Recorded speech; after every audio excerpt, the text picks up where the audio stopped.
Si nous avons dans la paix, la journée, la liberté, notre devoir sera de l'espérance pour l'humanité. Aujourd'hui, dans la joie nous la bâtisse de la reine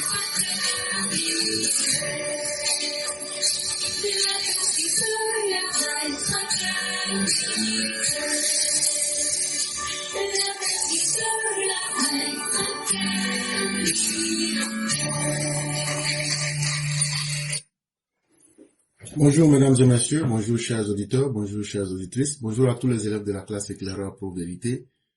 Bienvenue au festin intellectuel en ce 13 février 2026, et merci de nous porter votre confiance et merci d'être présents et présentes. Aujourd'hui, nous allons avoir une série de sujets comme d'habitude. Ce seront des analyses politiques. Et le quatrième sujet, il a pour titre, le cinquième sujet, s'il vous plaît. Vous m'excusez encore une fois de plus. C'est vraiment le quatrième sujet. Tous les jours, on vous parle des Chakadians.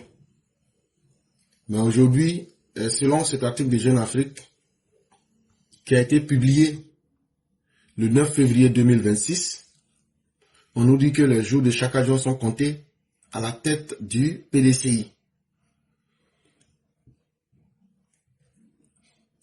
Le troisième sujet, on va vous parler de la réunion du Conseil de sécurité qui s'est tenue hier, 12 février 2026, en Côte d'Ivoire, pour vous montrer le niveau de sécurité en Côte d'Ivoire et ce qu'il en est. Le deuxième sujet est tiré de All Eyes on Wagner. All Eyes on Wagner, c'est un collectif qui fait des recherches. Et ils vont nous parler ici comment le gouvernement camerounais ainsi que d'autres gouvernements africains envoient leurs ressortissants dans la guerre qui se passe entre la Russie et l'Ukraine. Et ici, c'est moi-même qui ai donné le titre. Le gouvernement camerounais offre la mort à sa jeunesse. Le premier sujet est un ensemble de réalités qui concernent l'AES et j'ai donné le titre « C'est chaud dans l'AES ». Et pourquoi c'est chaud dans l'AES? C'est à travers une série de vidéos que vous allez comprendre cela. Et la première vidéo ici, la voici.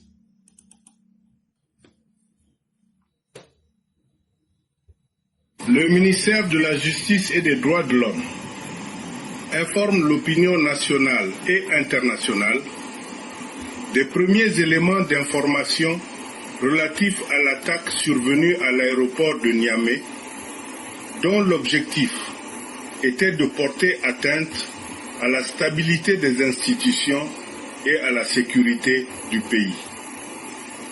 Le gouvernement saisit cette occasion pour saluer le professionnalisme, le courage et l'engagement des forces de défense et de sécurité, ainsi que du partenaire russe, dont l'intervention rapide a permis de contenir la menace et de sécuriser les installations aéroportuaires. Selon les premiers résultats de l'enquête en cours, les membres du groupe armé impliqué sont entrés dans la ville de Niamey à bord d'un bus de transport de personnel appartenant au ministère des Mines, lequel a été détourné lors d'une attaque perpétrée dans une localité de l'Ouest, près de la frontière avec le Burkina Faso, environ une semaine avant leur opération de déstabilisation. Le monsieur qui vous parle, c'est le ministre de la Justice du Niger. Il dit que l'attaque de l'aéroport de Niamey le 29 janvier 2026, il dit maintenant que les premiers résultats de l'enquête disent que ce ne sont plus les Ivoiriens, c'est plus Air Côte d'Ivoire. Mais maintenant, c'est comme ils partagent la frontière avec le Burkina Faso, tout est parti de l'ouest du Niger, où des Burkinabés, en complicité avec des habitants du Niger, des Nigériens, c'est eux, une semaine avant, le 29 janvier 2026, qui ont braqué un véhicule, un car d'une société minière et qui sont venus pour attaquer l'aéroport de Niamey. Les investigations indiquent également qu'un premier commando a réussi à pénétrer dans l'enceinte de l'aéroport en se faisant passer pour des agents de maintenance. Une fois à l'intérieur, ses membres ont déclenché l'attaque avant de tenter de se replier. Leur fuite a été entravée par l'intervention coordonnée des forces de sécurité, appuyées par des moyens aériens, entraînant d'importantes pertes dans leur rang. À ce jour, 17 personnes ont été interpellées. Et dit donc, quand ils sont arrivés, qu'est-ce qu'ils ont fait et comment ils ont procédé pour entrer dans l'aéroport? Ils se sont fait passer pour des mécaniciens d'avion qui viennent pour entretenir et puis arranger les avions. C'est comme ça qu'ils sont rentrés. Et puis maintenant, ils ont commencé à attaquer à l'intérieur de l'aéroport de Niamey. Il dit, aujourd'hui, où lui vous parle là, il y a 17 parmi les gens là qui ont été arrêtés. Pour leur implication directe ou indirecte présumée dans cette opération, parmi lesquels figurent des citoyens nigériens et burkinabés. Il dit maintenant, parmi eux là, ce sont des Boukis et puis des Tunkia. Il n'y a pas Ivoirien dedans, il n'y a pas Français dedans, il n'y a pas Béninois dedans. L'enquête se poursuit afin d'identifier l'ensemble des réseaux de soutien et de complicité. Le ministère de la Justice et des Droits de l'Homme appelle les populations au calme, à la vigilance et à la collaboration avec les forces de sécurité en signalant tout comportement suspect. Fait à Niamey le 12 février 2026, le ministère de la Justice et... Ok. Et donc, il dit qu'ils vont continuer leurs enquêtes. Tous ceux qui sont cachés, ils vont les attraper. Et donc, toutes les vérités cachées et la volonté de vouloir mentir sera mise à jour. Et vous comprendrez que votre problème, c'est d'abord vous-même et votre incapacité à protéger votre peuple. C'est chaud dans l'AES. Le cadi de l'AES lance une fatwa contre Tikenja. Vous savez ce que Tikenja a dit le 11 février 2026. Tikenja, dans ses propos, a dit que les gens de l'AES, là, ce qui est mieux pour eux, c'est d'organiser l'élection et qu'ils ont été une déception. Le mot Qadi en islam, ça signifie juge islamique. Et une fatwa, c'est un décret qui est lancé contre quelqu'un. Donc, comprenez, le juge islamique de l'AES lance une fatwa contre Tikenja. Il lance donc un décret de mort contre Tikenja. Et c'est qui ici j'appelle le Qadi? C'est Franklin Nyamsi. Celui-là même qui est devenu un enseignant à l'école de guerre de Bamako. Et donc, Franklin Nyamsi dit que les disques de Tikenja là, qui vont ramasser pour aller tout le remettre ça, et puis vont aller brûler ça ensemble à la décharge publique d'Akwedo. Maintenant, Tikenja qui voulait jouer les intéressants là, il dit, ils vont lui dire son vrai nom. Et donc, c'est hier, l'enfant maudit du Cameroun, Franklin Nyamsi, celui-là même dont la sœur est une prostituée à Bamenda, et qui n'arrive pas à canaliser moralement sa propre sœur. Celui-là même qui n'arrive pas à comprendre que dans son pays, tout va mal, le Cameroun, mais c'est lui qui sait se muscler sur le pays des autres. Voici ce qu'il dit ici à son ami Tikenja, qui est aussi un inconstant. Et donc c'est la guerre des inconstants, c'est la guerre des saprophètes, et c'est surtout la guerre des parasites de l'AES. Tikenja comme Franklin Nyamsi sont en réalité des parasites qui ne font que profiter des restes des pays en décomposition de l'AES. Et donc voici ce que Franklin Nyamsi dit à Tikenja. Tikenja l'ouvre pour tenter de semer dans l'alliance des États du Sahel l'ombre d'un doute. C'est la confirmation qu'il est un traître et un ennemi de la patrie africaine. Bientôt, ces disques seront jetés sur ces podiums. Bientôt, les Africains lui rendront sa musique en détail et en pièces détachées. Puisqu'il se moque de la plus grande bataille que l'Afrique puisse mener. Il dit bientôt là, eux vont ramasser les disques pourris de Tikenja là pour aller verser ça sur lui là-bas. Que parce que la bataille que eux sont en train de mener là, la bataille là est plus grande que la bataille de Kirina. Que c'est la plus grande bataille que l'Afrique est en train de mener contre le monde. La bataille est tellement grande que le Niger a décidé que bientôt eux vont rentrer en guerre avec la France, une puissance nucléaire. Eux qui n'arrivent pas à manger, eux qui n'arrivent même pas à se scolariser, eux, ils vont se battre avec la France. Les gens de l'AES aujourd'hui qui mangent des feuilles, les gens de l'AES aujourd'hui qui n'arrivent pas à manger, eux qui n'arrivent même pas à se scolariser correctement, ils disent que les disques pourris de Tikenja, ils vont tout ramasser pour venir verser sur sa tête. Que parce que eux, leur bataille de Kirina, là, eux ne voient pas quelqu'un qui peut les arrêter dedans. Dans ce 21e siècle, Tikenja va découvrir la colère des panafricanistes. Honte à lui et à toutes ces chansons qui ont donné à croire qu'il était pour l'émancipation africaine radicale, alors qu'il n'est qu'un ouvrier de la 25e heure, du confusionnisme, du profito-situationnisme, de l'oligarchisme et du négrisme négrifiant. Ok. Et c'est là maintenant, il aligne maintenant les mots les plus incongrus. Vous avez entendu négri, négritude, négri, négratude. En tout cas, tout ce que vous avez entendu là. Ah ah, ça c'est pour impressionner les ignorants de l'AES.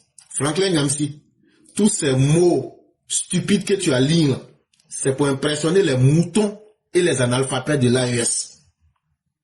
Nous là, ça ne nous fait ni chaud ni froid que le traître et l'incongru de Tikenja là, que tu le limes comme correctement là. Vous êtes tous des traîtres, vous êtes tous des indignes, toi et Tikenja, et vous êtes les ennemis de l'Afrique.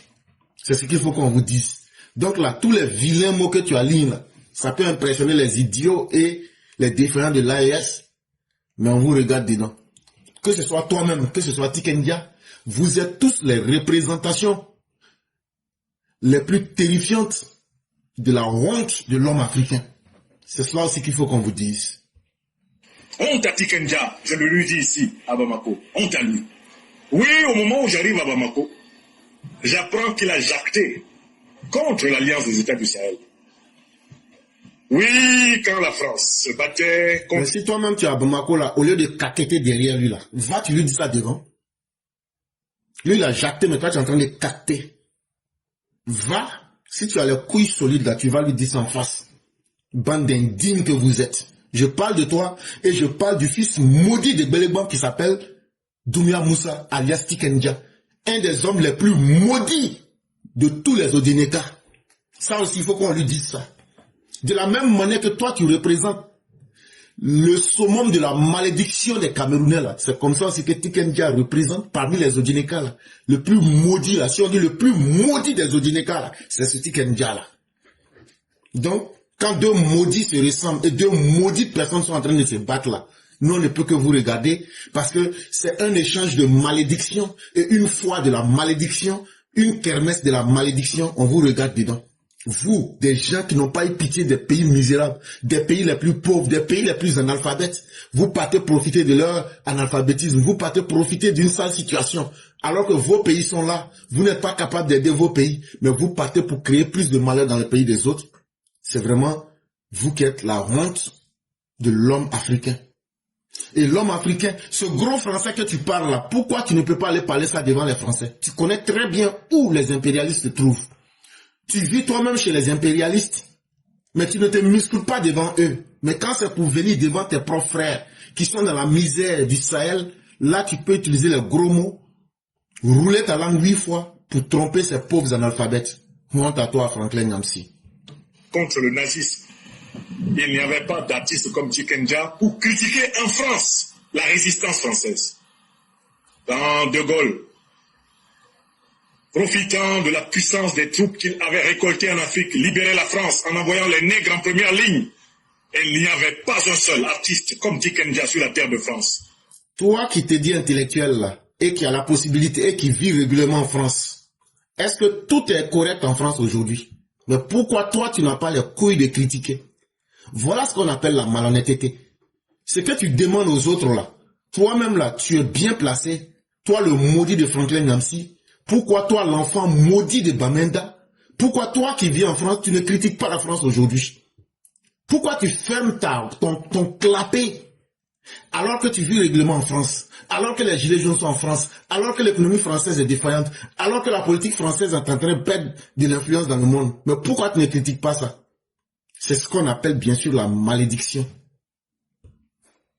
Pour tenter de mépriser les résistants français, qui faisaient reculer les Boches, comme on les appelait, les Schleux, comme on les appelait. L'Afrique est confrontée à une guerre de recolonisation. Et voilà que Tikenja tire dans le dos de nos troupes et essaye de semer la confusion pour faire... En tout cas, il a tiré dans votre dos, il vous a raté. Parce que quand deux maudites personnes, toi le maudit et Doumbia Moussa alias Tikenja le maudit, quand vous vous rencontrez, maintenant c'est la bataille des maudits. Nous on ne peut que vous regarder dedans. Ça vous a loupé, ça vous a ratatatatata. Pour faire plaisir à son oncle Dotiéné, le satrape reptilien Alassane Dramane Ouattara venu de Sendou, pour troubler les Africains et renier notre belle terre burkinabé de Sendou pour troubler toute C'est ta l'Afrique. maman et ton papa et votre Paul Biya, le reptilien, et ce vieil homme, ce sarcophage de l'époque de Toutankhamon là, Papa Nkunkuman là, c'est lui, la malédiction du Cameroun là, qui peut produire des enfants bâtards et mal élevés comme toi, Franklin Nyamsi. Un imbécile en grand caractère. Ta gueule que tu ouvres pour insulter là. Nous tous là, on s'est insulté. Et on ne va plus vous pardonner vos bêtises. Des enfants bâtards de l'Afrique comme toi, Franklin Nyamsi. Des ratés comme toi, Franklin Nyamsi. Des pédagogues du désordre. Des incubateurs de la malédiction en Afrique comme toi, Franklin Nyamsi. Quelqu'un qui n'a pas eu honte et qui a pris son savoir pour mettre ça au service de la honte. Un individu licencieux comme toi, avec une moralité dévergondée, un être humain sans capacité. Tu es dans les capitales de l'AES à te carapater, à te jouer les uns.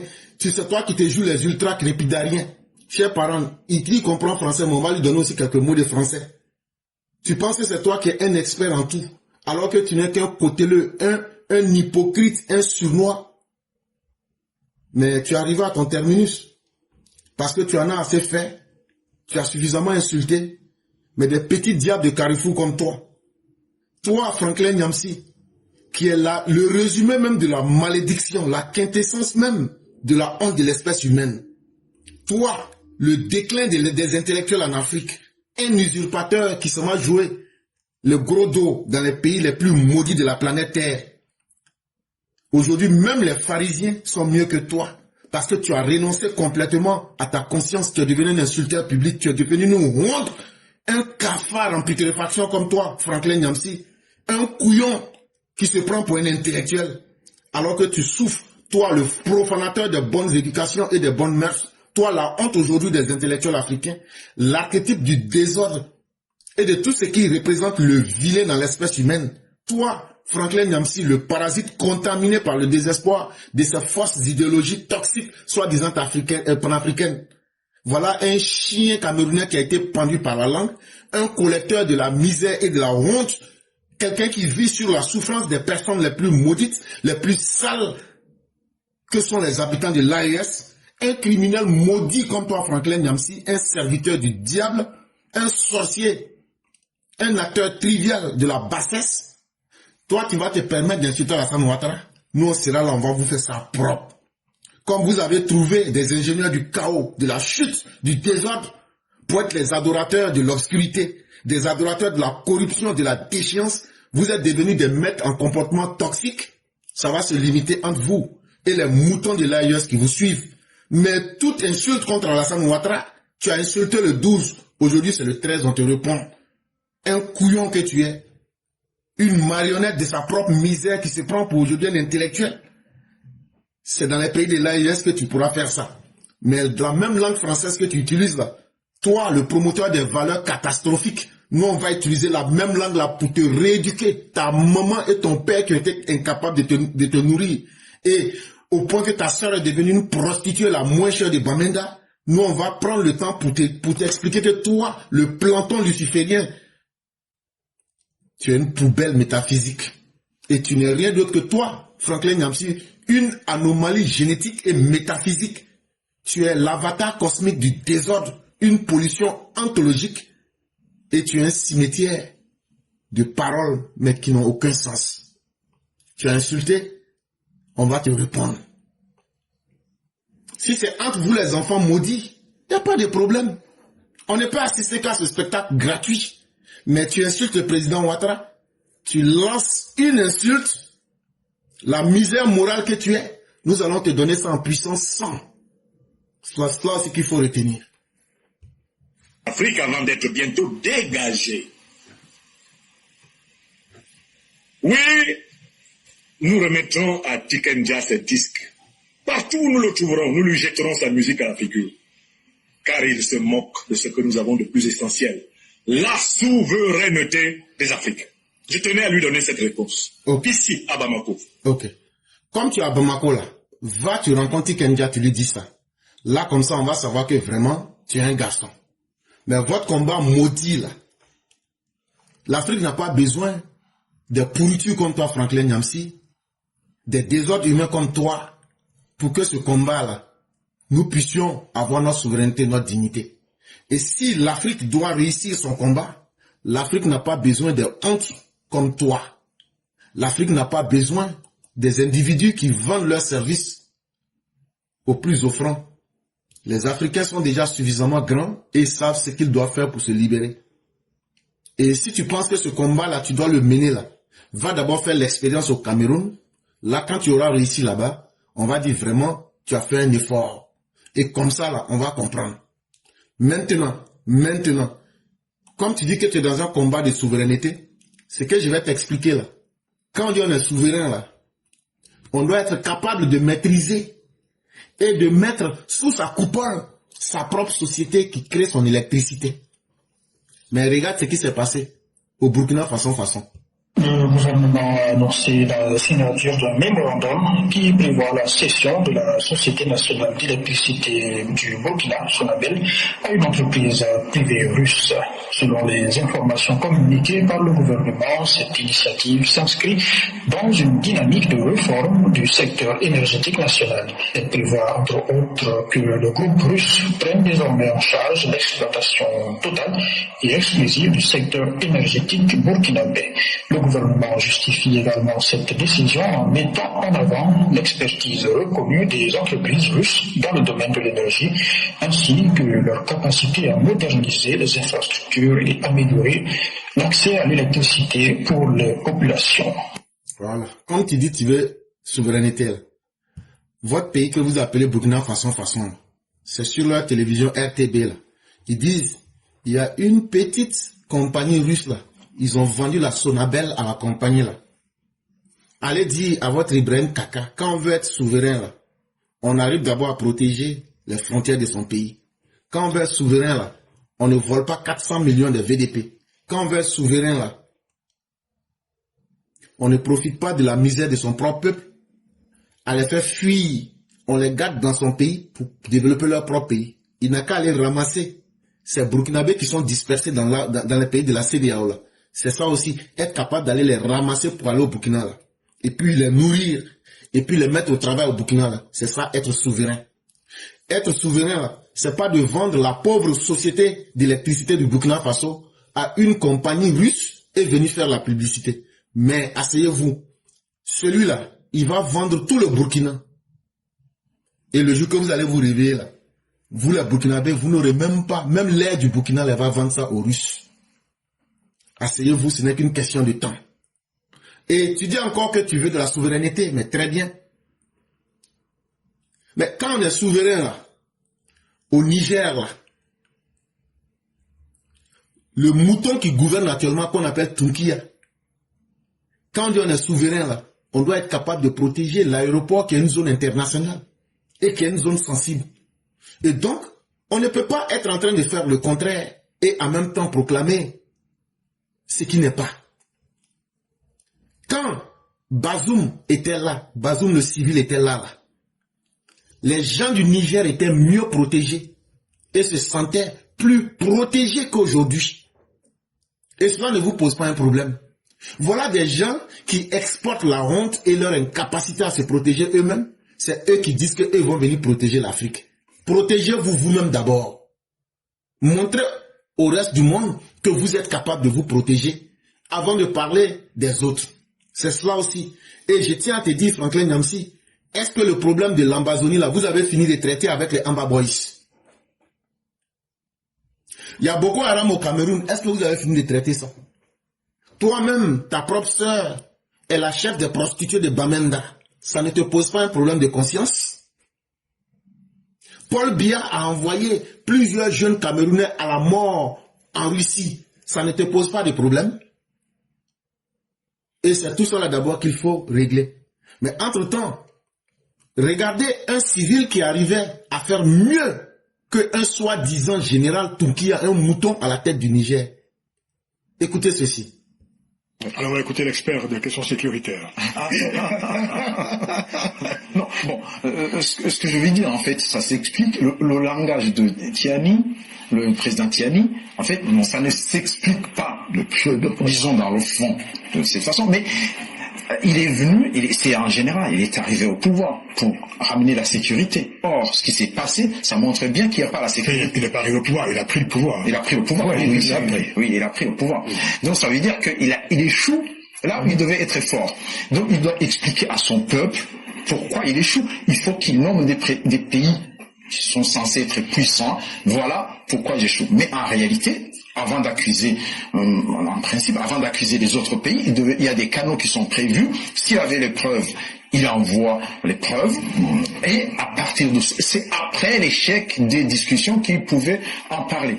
Revenant justement sur la partie un peu technique, c'est que en fait ces terroristes, les gens qui ont attaqué, ils sont pas venus en force pour attaquer. En principe, quand on attaque, on peut attaquer toujours la capitale, mais on s'infiltre. On sort là où on est pour attaquer. Et donc cela veut dire que c'est pas quelque chose de plus, c'est pas une attaque en disant ils sont venus là, ils ont attaqué. C'est une démonstration.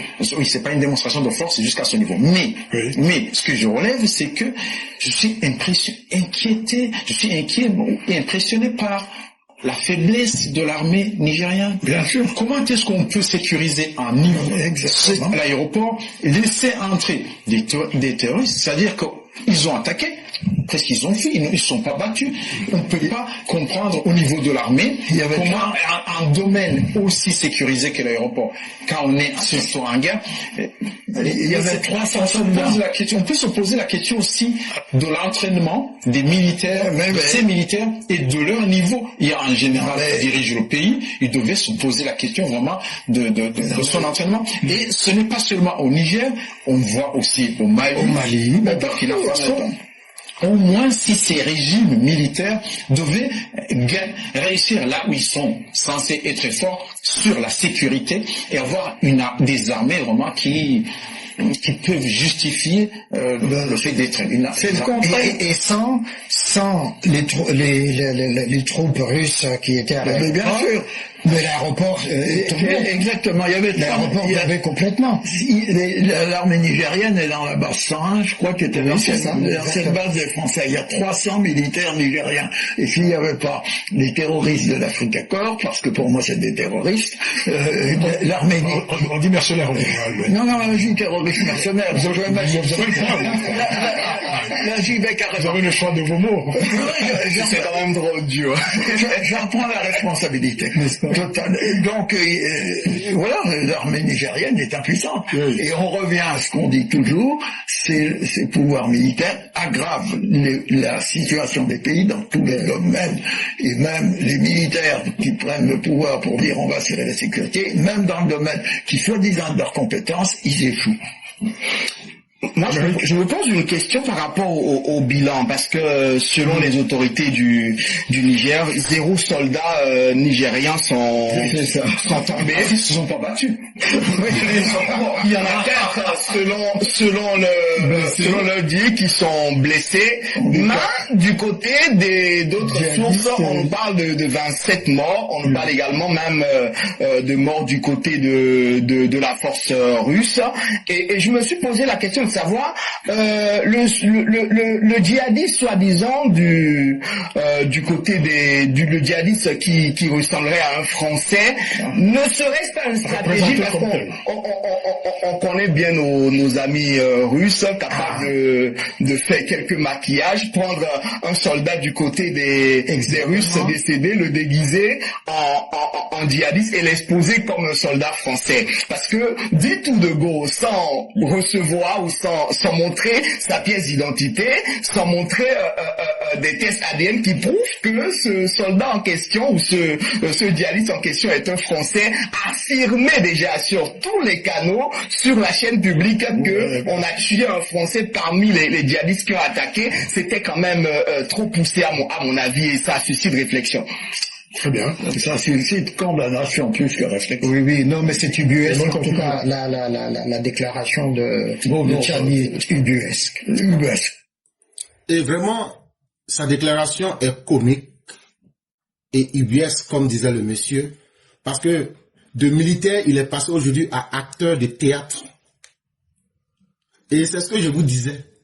Le Français qu'ils disent avoir abattu, là, ils peuvent au moins prendre sa carte d'identité ou bien donner le nom. Mais ils n'ont pas donné le nom. Parce que tout était du cinéma. Mais ça n'engage que eux. Aujourd'hui, là où on les attendait pour qu'ils réussissent, le domaine militaire, ils ont échoué.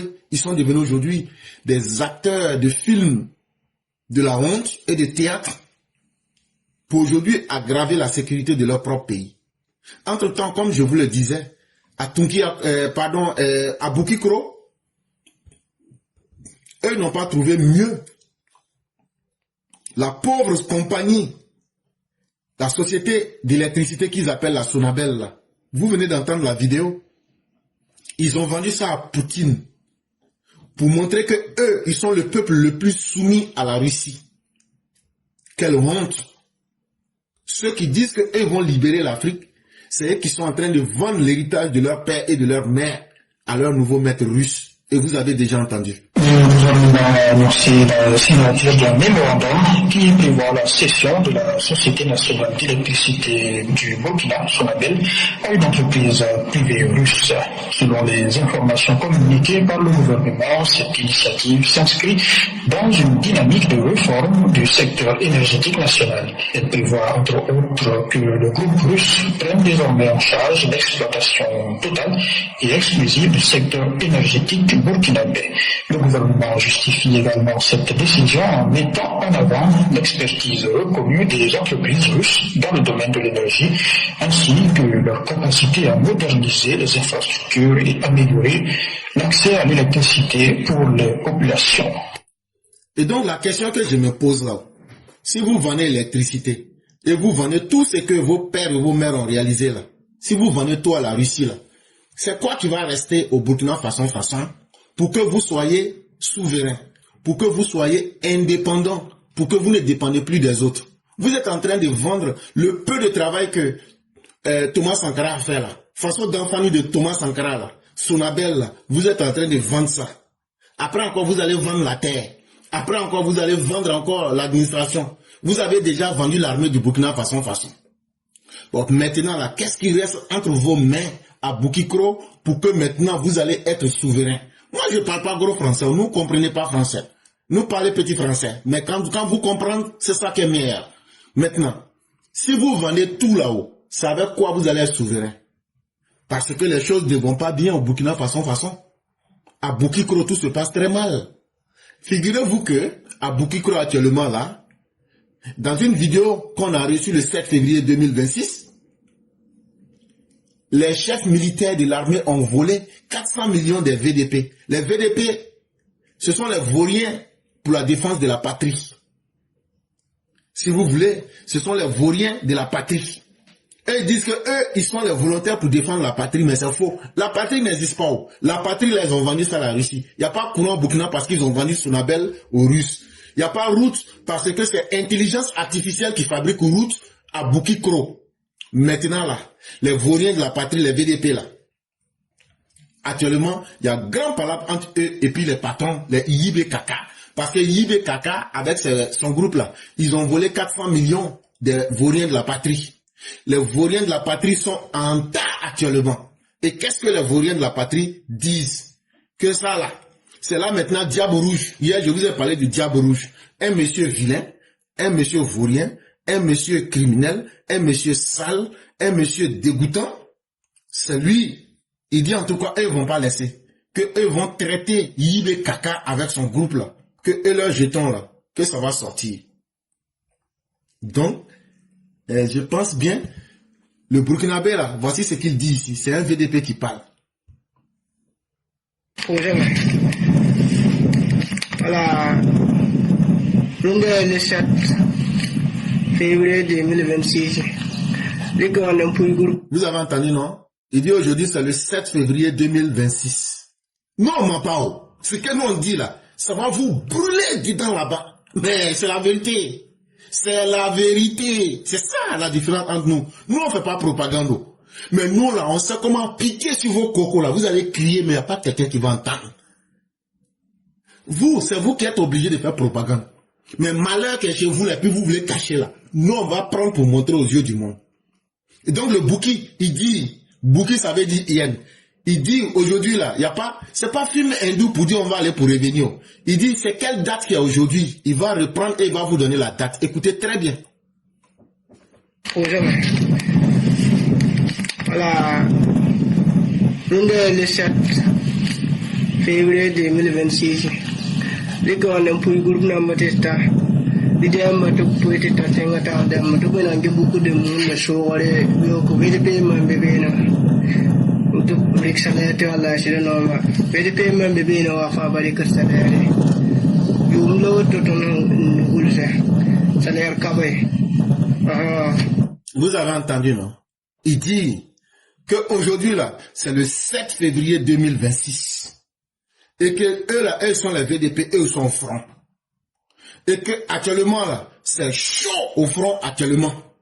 C'est tellement chaud que les militaires du Burkina façon ont déserté, ils ont fui le front. C'est eux les VDP qu'on met dans les parties les plus dangereuses pour combattre. Et que eux actuellement là, vous avez entendu salaire cabé, ça veut dire que eux là, que eux ne reçoivent même pas leur salaire. Ça là encore, vous allez dire c'est faux. On n'a qu'à continuer.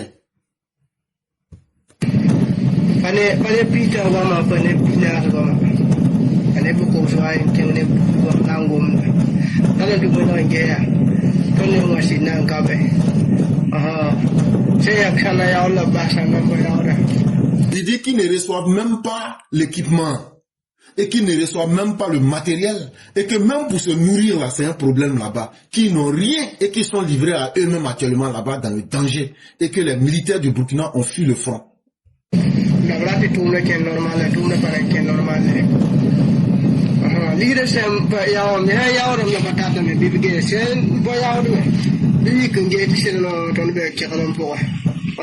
L'igri là, c'est l'argent. Il dit qu'ils ne sont pas payés, qu'on ne leur donne pas l'argent. Et qu'ils sont très mal équipés. Et qu'eux-mêmes là, sont en face de la mort comme ça. C'est gâté sur eux là-bas.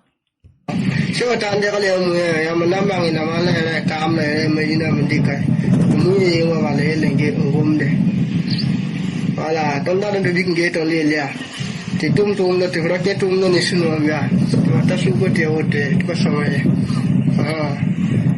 Big man va se rendre tu tombes dans ta gueule. Voilà, beaucoup de monde sont commune de Warko. Voilà. Et c'est depuis la commune de Warko qu'il est en train de vous parler là-bas. Ça là, c'est pas intelligence artificielle. C'est ça là qui vous fait mal. Et puis vous voulez qu'on cache, mais on ne cachera pas. Sujet numéro 2. Le gouvernement camerounais offre la mort à sa jeunesse. Dans un rapport du collectif All Eyes on Wagners, il est indiqué qu'au moins 1417 Africains, dont 335 Camerounais, ont été recrutés dans l'armée russe en Ukraine en février 2023 et septembre 2025, entraînant plus de 300 décès. Le Cameroun est le deuxième pays pourvoyeur de combattants après l'Égypte et enregistre le plus grand taux de mortalité avec 94 décès parmi les recrues. Il y a une organisation internationale qu'on appelle All Eyes on Wagner. Eux, ils ont fait leur recherche. Ils disent, en 2025 et 2023, là, il y a 1417 Africains qui sont partis pour se battre pour la Russie.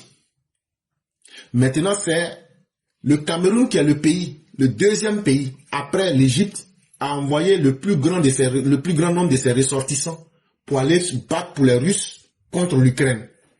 Mais que dans ça là, que Cameroun là, que eux ils ont envoyé beaucoup de personnes d'aide. Ils ont envoyé plus de 335 personnes.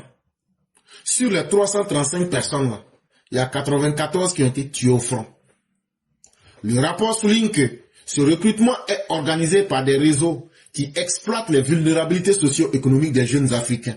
Ces recruteurs ciblent particulièrement ceux qui cherchent des opportunités d'études ou d'emploi à l'étranger. Les méthodes de recrutement incluent des publicités en ligne et des influenceurs qui promeuvent de fausses promesses de salaires élevés et de naturalisation rapide. Et comment ils font pour avoir les gens du Cameroun ou bien des pays comme l'Égypte? Ils font passer des gens sur les réseaux sociaux. Et ces gens-là, qui sont des experts en manipulation, ils sont sur les réseaux sociaux. Ils essayent d'attirer les jeunes. Tu es jeune africain, tu as le bac, tu veux un avenir radieux. La Russie t'offre toutes les conditions pour devenir citoyen russe en moins de 6 mois. Tu auras un salaire élevé, tu auras une vie meilleure, tu auras un emploi et tu pourras bien finir tes études. Et quand on fait ça, on envoie ces publicités-là dans des pays comme le Cameroun, dans des pays comme le Burkina Faso, dans des pays comme le Mali, dans des pays comme le Niger. Maintenant, quand ces jeunes ignorants voient ces publicités en ligne, ils se laissent entraîner par cela. Et ils ont aussi des influenceurs comme les Nathalie Yam, comme les Franklin Nyamsi, et comme les Béanzin, et comme tous ceux que vous connaissez qu'ils appellent panafricains. C'est eux qui font ce travail-là, et c'est comme ça qu'ils arrivent à blaguer les jeunes Africains qui s'en vont se donner à la mort. Parce qu'une fois arrivé sur le terrain, il n'y a rien qui est réalisé. On vous prend directement, on s'en va vous mettre au poste avancé pour que vous deveniez la chair à canon. Le gouvernement camerounais n'a pas réagi face à cette situation tragique. Soulignant l'inefficacité de sa gouvernance, alors que d'autres pays comme le Kenya condamnent ces pratiques, le silence du Cameroun montre un manque d'engagement envers la protection de sa propre jeunesse. Ce désespoir, résultant de décennies de mauvaise gestion, pousse les jeunes à risquer leur vie à l'étranger. Le rapport appelle à un examen de la responsabilité des gouvernements face à ce phénomène inquiétant. Et donc, quand les jeunes sont partis et que maintenant les cadavres se sont alignés, on a interpellé chaque pays. Mais le Cameroun, là, eux disent qu'eux vont rien dire. Qu'eux disent rien. On dit, mais papa Nkunkouma, ça c'est Paul Biya Mbondon. On dit, tu as donné enfant des gens à la mort, qu'est-ce qu'il y a? Il dit, moi je n'ai pas rien vous dire. C'est comment? Et qui est? Hey, est-ce que c'est moi qui leur a dit que, Famio, c'est pas moi, je leur ai dit que donc, Fatih là-bas, quand même là, ils voulaient l'argent facile. Maintenant qu'ils sont partis là-bas, on dit qu'on les a emmenés en front. Fabio, on dit qu'ils ont cadavré là-bas. Fabio, Makeleba, un des anciens commandants, et ils ne seront pas anciens commandants. Ils sont donc morts là-bas. Grâce à leur mort, moi je pourrais vivre parce que ces jeunes-là, s'ils étaient au pays, ici au Cameroun, ils allaient voter, ou bien ils allaient aller à l'Amazonie. Maintenant qu'ils sont cadavrés, c'est fini. Ils ne pourront plus voter pour me créer des problèmes. Moi, la momie de Toutankhamon. Et donc, comme ça là, moi, je peux encore gagner mon 8e mandat. Là, comme ça, quand je vais finir mon 8e mandat, on dit pas mandat, on dit mandat. Comme ça, il faut laisser. Comme ça, la momie là, j'aurai 125 ans. Quand j'aurai 125 ans, je vais penser maintenant à la succession. Mais tant que je suis là, je serai l'ennemi des jeunes du Cameroun. Vous n'avez rien vu encore. J'ai dit, oh, il va écraser la vie des jeunes du Cameroun là. Ça là, c'est opportunité. Oh. Il va vous envoyer là-bas en tas comme ça là. Et ils disent qu'ils disent rien, hein, que les jeunes qui sont prêts là, eux vont vous envoyer là-bas. Oh. C'est parce que vous votez. C'est parce que vous êtes vivant que vous parlez d'Amazonie. Tous ceux qui sont, on va vous blaguer pour vous envoyer là-bas là. Là, si on vous dit là-bas là, il n'y a personne pour voter au Cameroun là. Lui sera en paix. Il dit que c'est sa stratégie qui est là. Donc lui n'a rien à dire. Donc, on vous regarde dedans seulement. Sujet numéro 3. Mais, malgré l'Afrique du malheur, il y a l'Afrique du bonheur aussi. Hier, 12 février 2025, l'État béni de la Côte d'Ivoire, avec son président le plus choco de l'Afrique, le président, son Excellence Alassane Dramane Ouattara. Celui-là même, plus il vieillit, plus il devient beau, vigoureux, fort. Ce président qui sait faire rêver son peuple. Ce beau vieil homme qui est l'incarnation de la sagesse. Son Excellence Alassane Dramane Ouattara. Celui-là même qui construit des ponts là où la compagnie du malheur, le FPI frélaté, avait dit que rien n'était possible. Son Excellence Alassane Ouattara, dans sa marque de fabrique, vous offre la paix, la sécurité, chers Ivoiriens. Et hier, 12 février 2025, lors d'une session du Conseil national de sécurité, il vous a été démontré clairement qu'aujourd'hui, l'indice de sécurité en Côte d'Ivoire est au mieux de sa forme. Aujourd'hui, nous vous parlons en 2026, nous sommes à 1,53 en l'espace de 13 ans. Nous avons amélioré la sécurité de près de 77,5% entre 2012 et 2025. Et ce n'est pas moi qui invente les faits. Voici ce qui est dit ici, on va l'écouter ensemble. Communiqué du Conseil national de sécurité. Le président de la République, son Excellence M. Alassane Ouattara, a présidé ce jeudi 12 février 2026 au Palais de la Présidence de la République une réunion du Conseil national de sécurité sur la situation sécuritaire générale. À l'entame de cette première réunion de l'année, le Premier ministre, chef du gouvernement, a, au nom de l'ensemble des membres du Conseil, présenté au chef de l'État les vœux du nouvel an. Il a réitéré la disponibilité et la détermination de tous les membres à soutenir la vision du chef de l'État de faire de la Côte d'Ivoire un espace de paix et de sécurité. En retour, le chef de l'État a souhaité une bonne et heureuse année 2026 aux membres du Conseil, tout en les félicitant pour leur grande contribution à la stabilité de la situation sécuritaire de notre pays. Le président de la République a, en particulier, félicité le ministre de la Défense pour sa nomination en qualité de vice-premier ministre ministre de la Défense, et le chef d'état-major général des armées pour sa récente promotion au grade de général d'armée.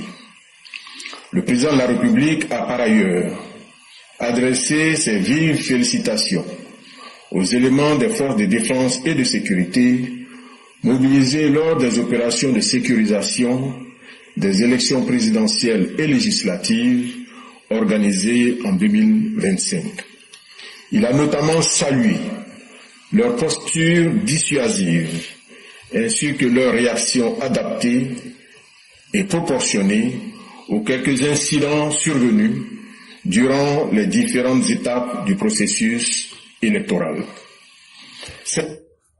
Il dit, hier, là, les grands patrons du pays, là, à commencer par le président Ouattara, là, ils sont rentrés dans leur bureau. Là. Ils ont parlé, on dit, il y a quoi au pays? Est-ce que le pays est protégé? Il dit, le pays là est protégé. Il dit, mais avant de parler pour donner les détails là, je vais d'abord saluer le général Lansana Doumbia qui a été nommé général d'armée.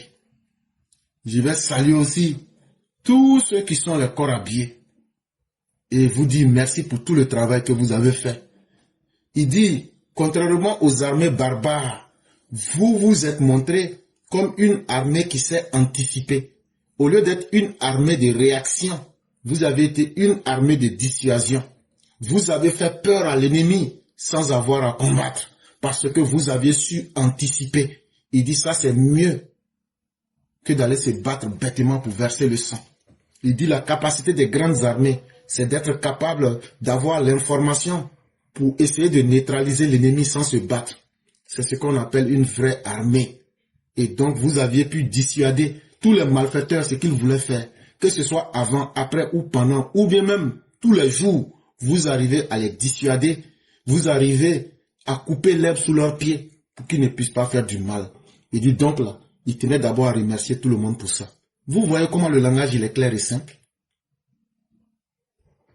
Cette première réunion du Conseil national de sécurité a été l'occasion de faire le bilan des actions menées dans le domaine de la défense et de la sécurité en Côte d'Ivoire sur la période 2012-2025.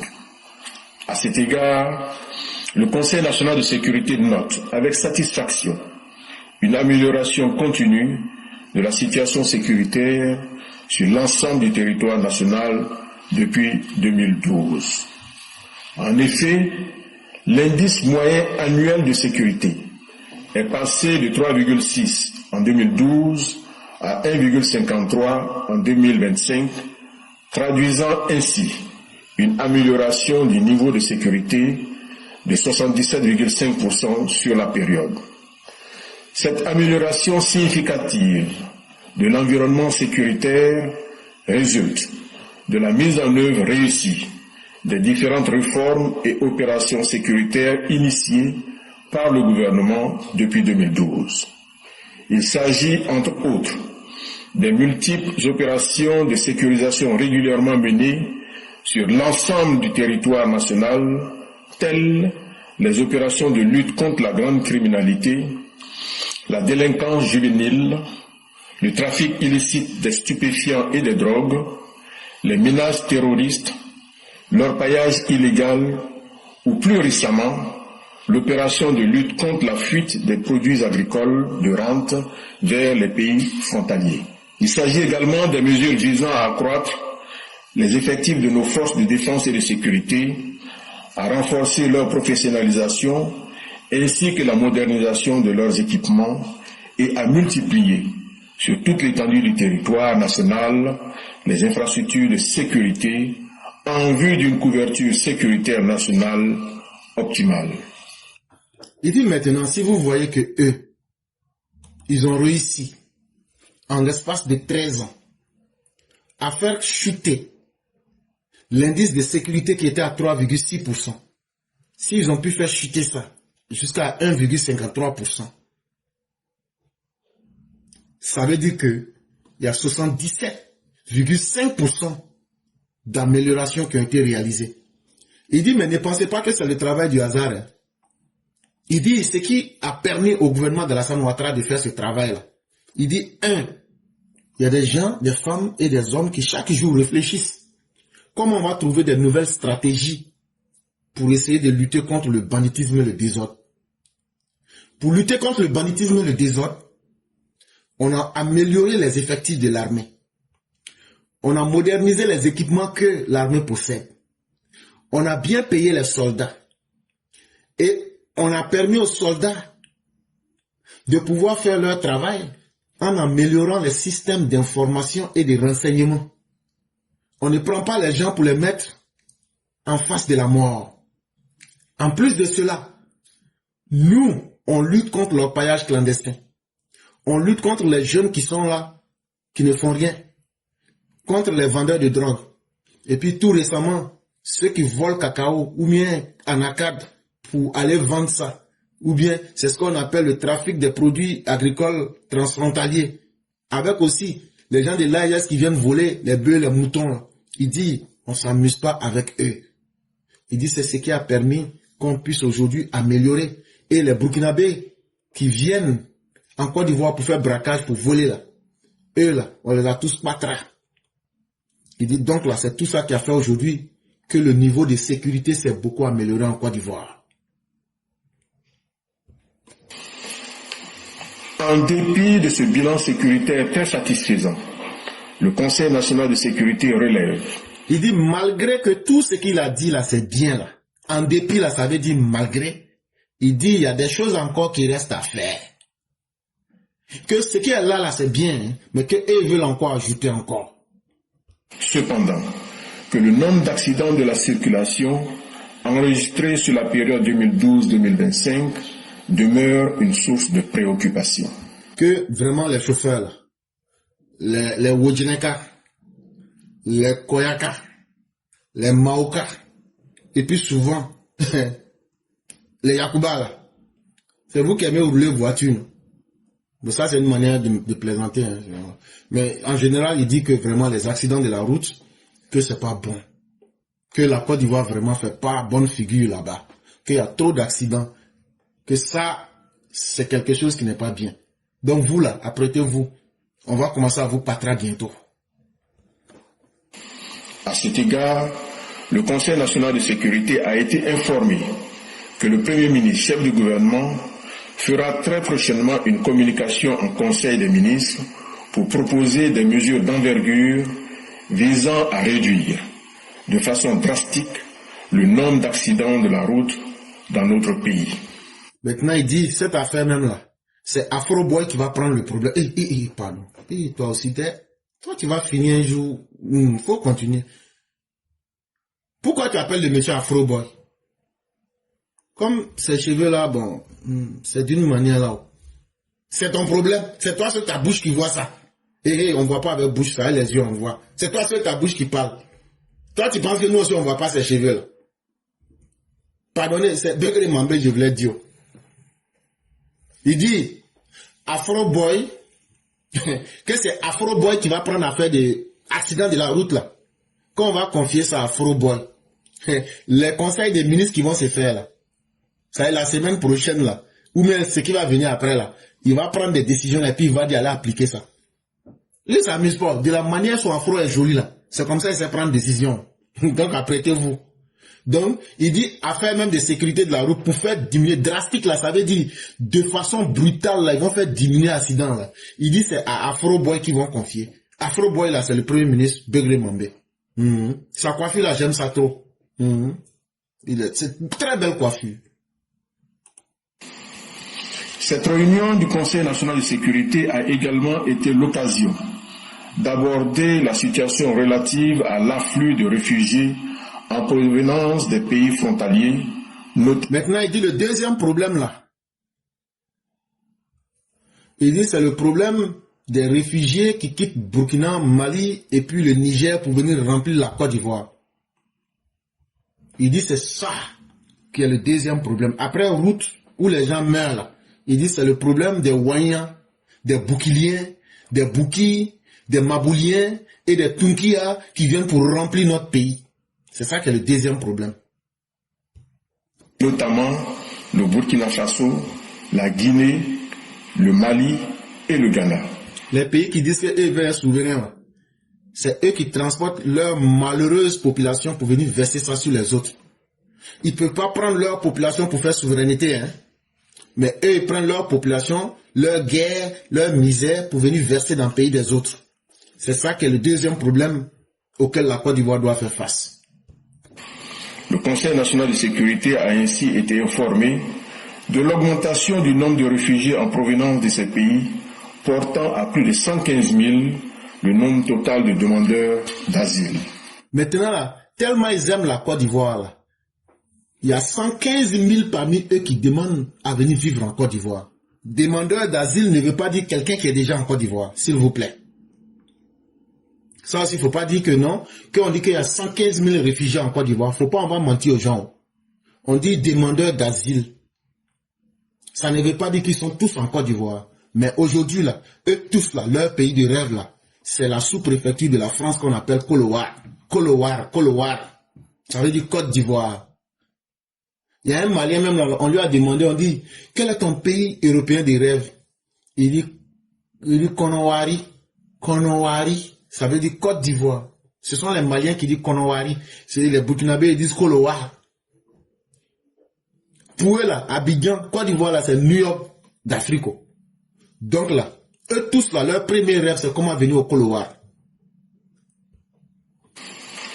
Face à cette hausse notable du nombre de réfugiés, le secrétaire exécutif du Conseil national de sécurité a été instruit à l'effet de poursuivre la coordination de leur enregistrement biométrique et de l'assistance humanitaire apportée par la Côte d'Ivoire conformément à ses engagements internationaux avec l'appui de ses partenaires et de la communauté internationale. Il dit, mais comme nous, on n'est pas mauvais et méchants comme les habitants de l'AES, l'association des ânes enragés du Sahel, c'est que nous, on va apporter notre soutien. Mais tous ceux qui vont rentrer dans notre pays, là, on va vous enregistrer. On va prendre vos empreintes digitales. On va prendre vos photos. On va enregistrer vos visages. On va prendre tous les renseignements. Ne pensez pas que vous allez pouvoir fuir. Non. Et ce qu'on va faire là, comme on a en face de nous des États voyous et ingrats, on ne va pas prendre les informations sur nous-mêmes. On va le faire dans le cadre international avec des organismes comme le HCR, comme les Nations Unies, pour que toute la vérité soit mise devant le monde entier. Là, demain, là, vous n'allez plus dire que ce sont des terroristes qui sont rentrés en Côte d'Ivoire. Il dit de vous dire ça.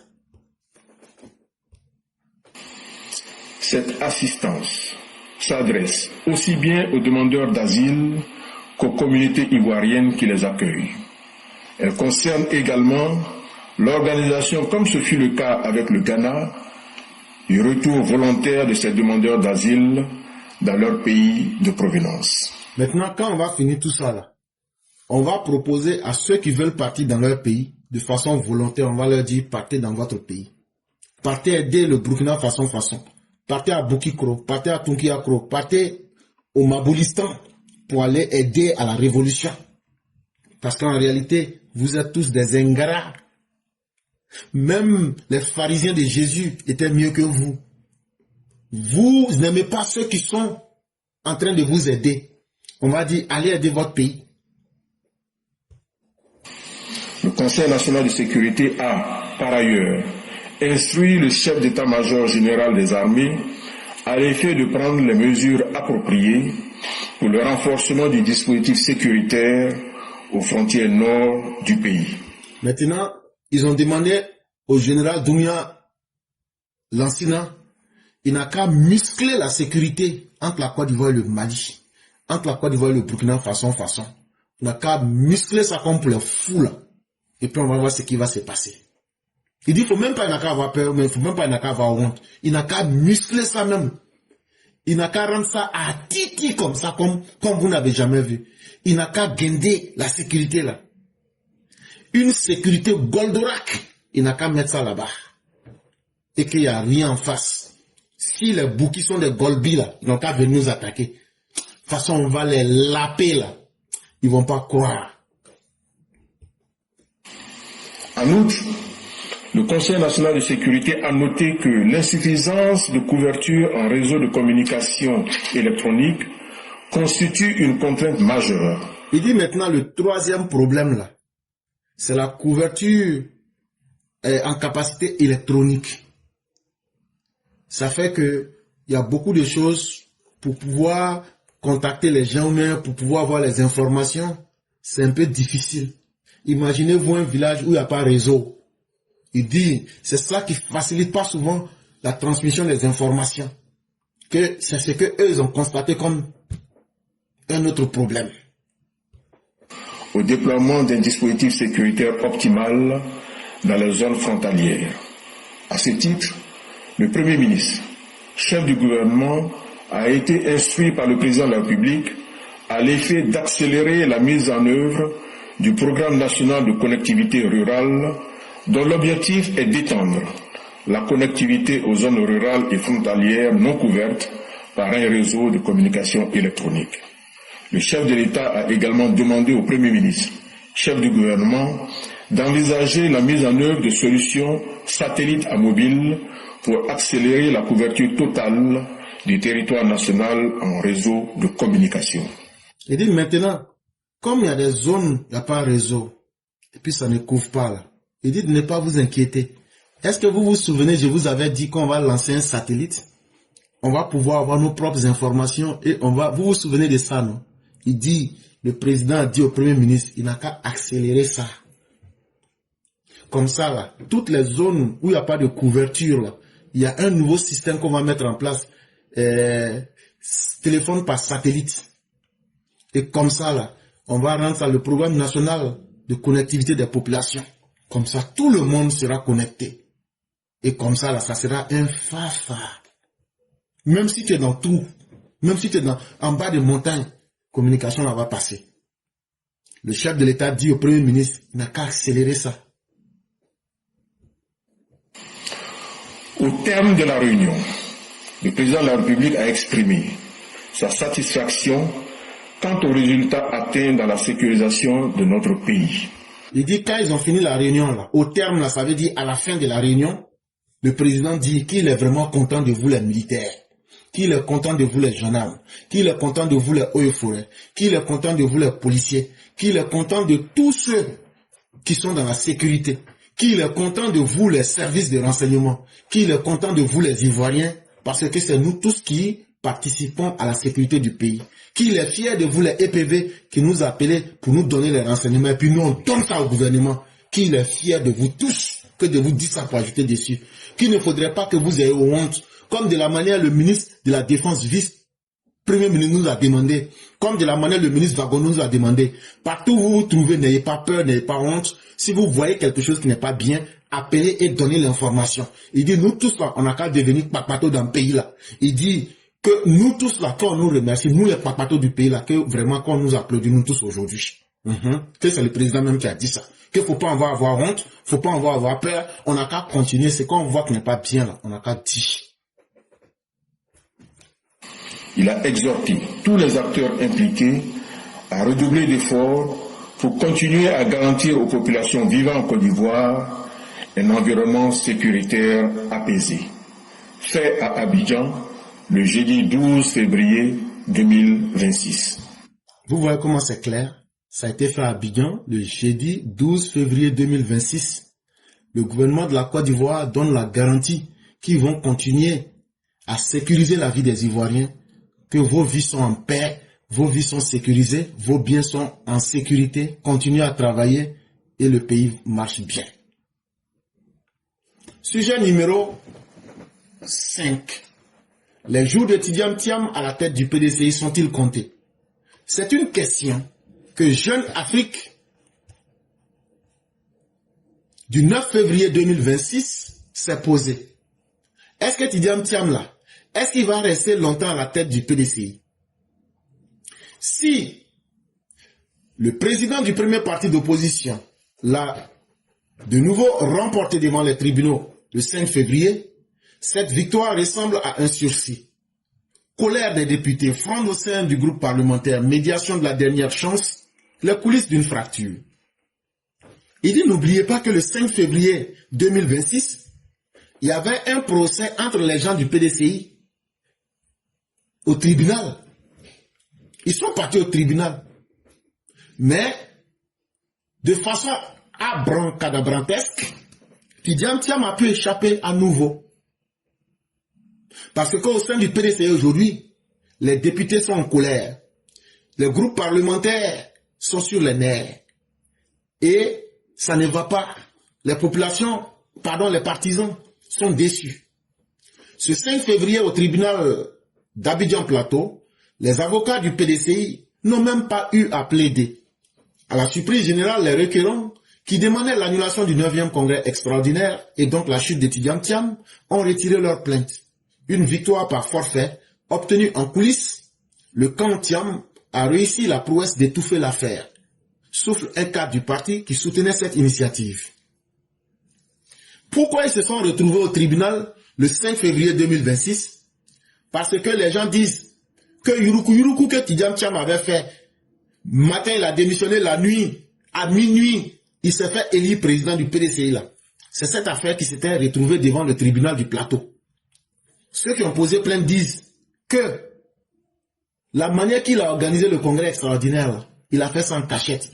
Et qu'on doit annuler ce congrès là. C'est eux, leur groupe là, qui étaient allés et c'est ce jugement là qu'ils étaient en train de faire. Mais comme vous connaissez les méthodes de Tidjane Thiam, je ne sais pas si c'est par corruption ou bien si c'est par quelques méthodes. Ceux qui avaient posé la plainte là, ils disent qu'ils ont retiré leur plainte. Mais en réalité, il y a un cadre du PDCI qui dit que c'est des négociations qu'ils ont fait en coulisses pour étouffer l'affaire. Et là où on dit on étouffe l'affaire là, ça veut dire c'est Yuruku. Nous là, nous on ne connaît pas corruption, c'est Yuruku. Quand on dit ça là, tout le monde comprend. Une victoire judiciaire qui cache mal la guerre de tranchées qui fait rage à l'Assemblée nationale. Le groupe parlementaire réduit à 32 élus, à 31 élus, après l'invalidation de l'élection de l'un d'entre eux, est au bord de l'implosion. Si on enlève les 3 députés meilleurs frondeurs, à savoir Sylvestre Emou, Jean-Marc Yassé et Jacques Ewo, ont refusé de siéger. Il en reste 28. Mais ce bloc est instable car beaucoup observent en silence, décrypte un député. Maintenant, au sein du PDCI, là, les choses vont très mal. Prenons par exemple le cas des députés. Normalement, c'était 32 députés qu'ils ont eu. Mais après, là, il y a un là, lui là, son élection a été invalidée. Donc actuellement, en réalité, ils sont 31. Maintenant, les 31 qui sont là-bas, là, dans les 31 là, il y a 3 encore là. Eux disent qu'ils ne sont pas d'accord avec les autres. À savoir Sylvestre Remou, Jean-Marc Yassé et puis Jacques Ewo là. Eux disent qu'ils ne sont pas d'accord. Donc quand eux, on les enlève dans les 31 là, en réalité le PDCI n'a que 28 députés. Maintenant les 28 députés là même là, il y a un autre député parmi les 28 là qui dit que vous nous voyez comme ça là. On est là mais on n'est pas d'accord entre nous. C'est un bloc instable. Vous êtes là, vous pensez qu'il y a un... il dit, vous-même vous savez quand on dit, ça veut dire, c'est comme ça. Sans compter que la nomination de Maître Jean Chrysostome Blessy, baoulé et député de Béoumi, à la présidence du groupe, a eu un effet pervers. Au nom d'équilibres régionaux rigides, sa promotion a mécaniquement exclu tous les autres cadres de la même ethnie des postes stratégiques. Maintenant, c'est Jean Chrysostome qu'ils ont nommé comme président du groupe parlementaire des 28 du PDCI. Mais en pensant bien faire les choses, c'est venu encore gâter. Parce que, au nom de l'équilibre régional et au nom de la haine tribale, aujourd'hui, les autres encore parmi les 28, là, quand on a nommé Chrysostome, eux ils disent, donc ça a fait du matriarcat. Comme c'est comme ça, là. Toujours selon notre source, Tidjane Thiam Chakadjan a nommé Chrysostome, lequel s'autorise à procéder à des nominations. Chrysostome l'a lui-même reconnu. Joint par Jeune Afrique, ce dernier n'a pas donné suite à nos sollicitations. Maintenant, Chrysostome là, lui, c'est comme une coquille vide. C'est Chakadjan qui décide et qui fait les nominations. Donc Chrysostome lui-même, il est combattu sur une coquille vide. Eliane Nzi en a été la principale victime collatérale. La députée Baoulé de Bokanda, qui entame son 3e mandat, souhaitait rester vice-présidente. Mais le poste a été verrouillé et attribué à Soumaïla Bredoumi, originaire de l'Est, parce qu'il est Agni. En interne, on l'a dit, fâché et frustré. Mais elle a choisi de garder le silence. La discipline du parti oblige, confie un proche. Maintenant, c'est chaque agent qui reste. Comme télécommande là, il nomme les gens. Donc, il s'est caché. Il dit, Chrysotom, c'est toi qui es président. Chrysotom dit, maintenant, il dit, je vais nommer qui encore? Il dit, bon, comme c'est comme ça là, attends, je vais voir. Soumara, quand Soumara dit, c'est Agni ou bien c'est Bobo doit secteur 7, et Bobo doit au secteur 4. On dit en tout cas, il est là. On dit, bon, Soumara viens. Toi, on va te nommer vice-président. On va chasser Nzi Eliane, la députée de Bokanda là. On va l'enlever, elle est déjà Baoulé. Donc on va mettre Agni. Voilà. Donc le matriarcat, on va placer les pièces. Les pièces. Donc là, toi comme Bredoumi Soumaïla, toi tu es Agni, il faut prendre la place de Baoulé ici. Comme c'est Baoulé, on a mis président. Toi il faut prendre ça. Donc on n'a qu'à chasser l'autre Baoulé femme là, de Bokanda, on l'a chassé. Elle aussi là, actuellement là, Eliane Nzi, elle est en tas comme ça. Elle est là, elle regarde. C'est calé dans sa gorge. Mais le jour qu'elle va vomir ça, là, il n'y aura pas l'homme pour caler ça. Donc elle est là aussi, elle regarde. Elle est fâchée, son visage est devenu dur. Mais elle est là, elle regarde. Et actuellement, qu'est-ce qu'ils font en PDCI? Ils ne font qu'aller de médiation secrète en médiation secrète des doyens. C'est-à-dire les vieux du parti, là, on les prend pour aller effrayer les autres, là.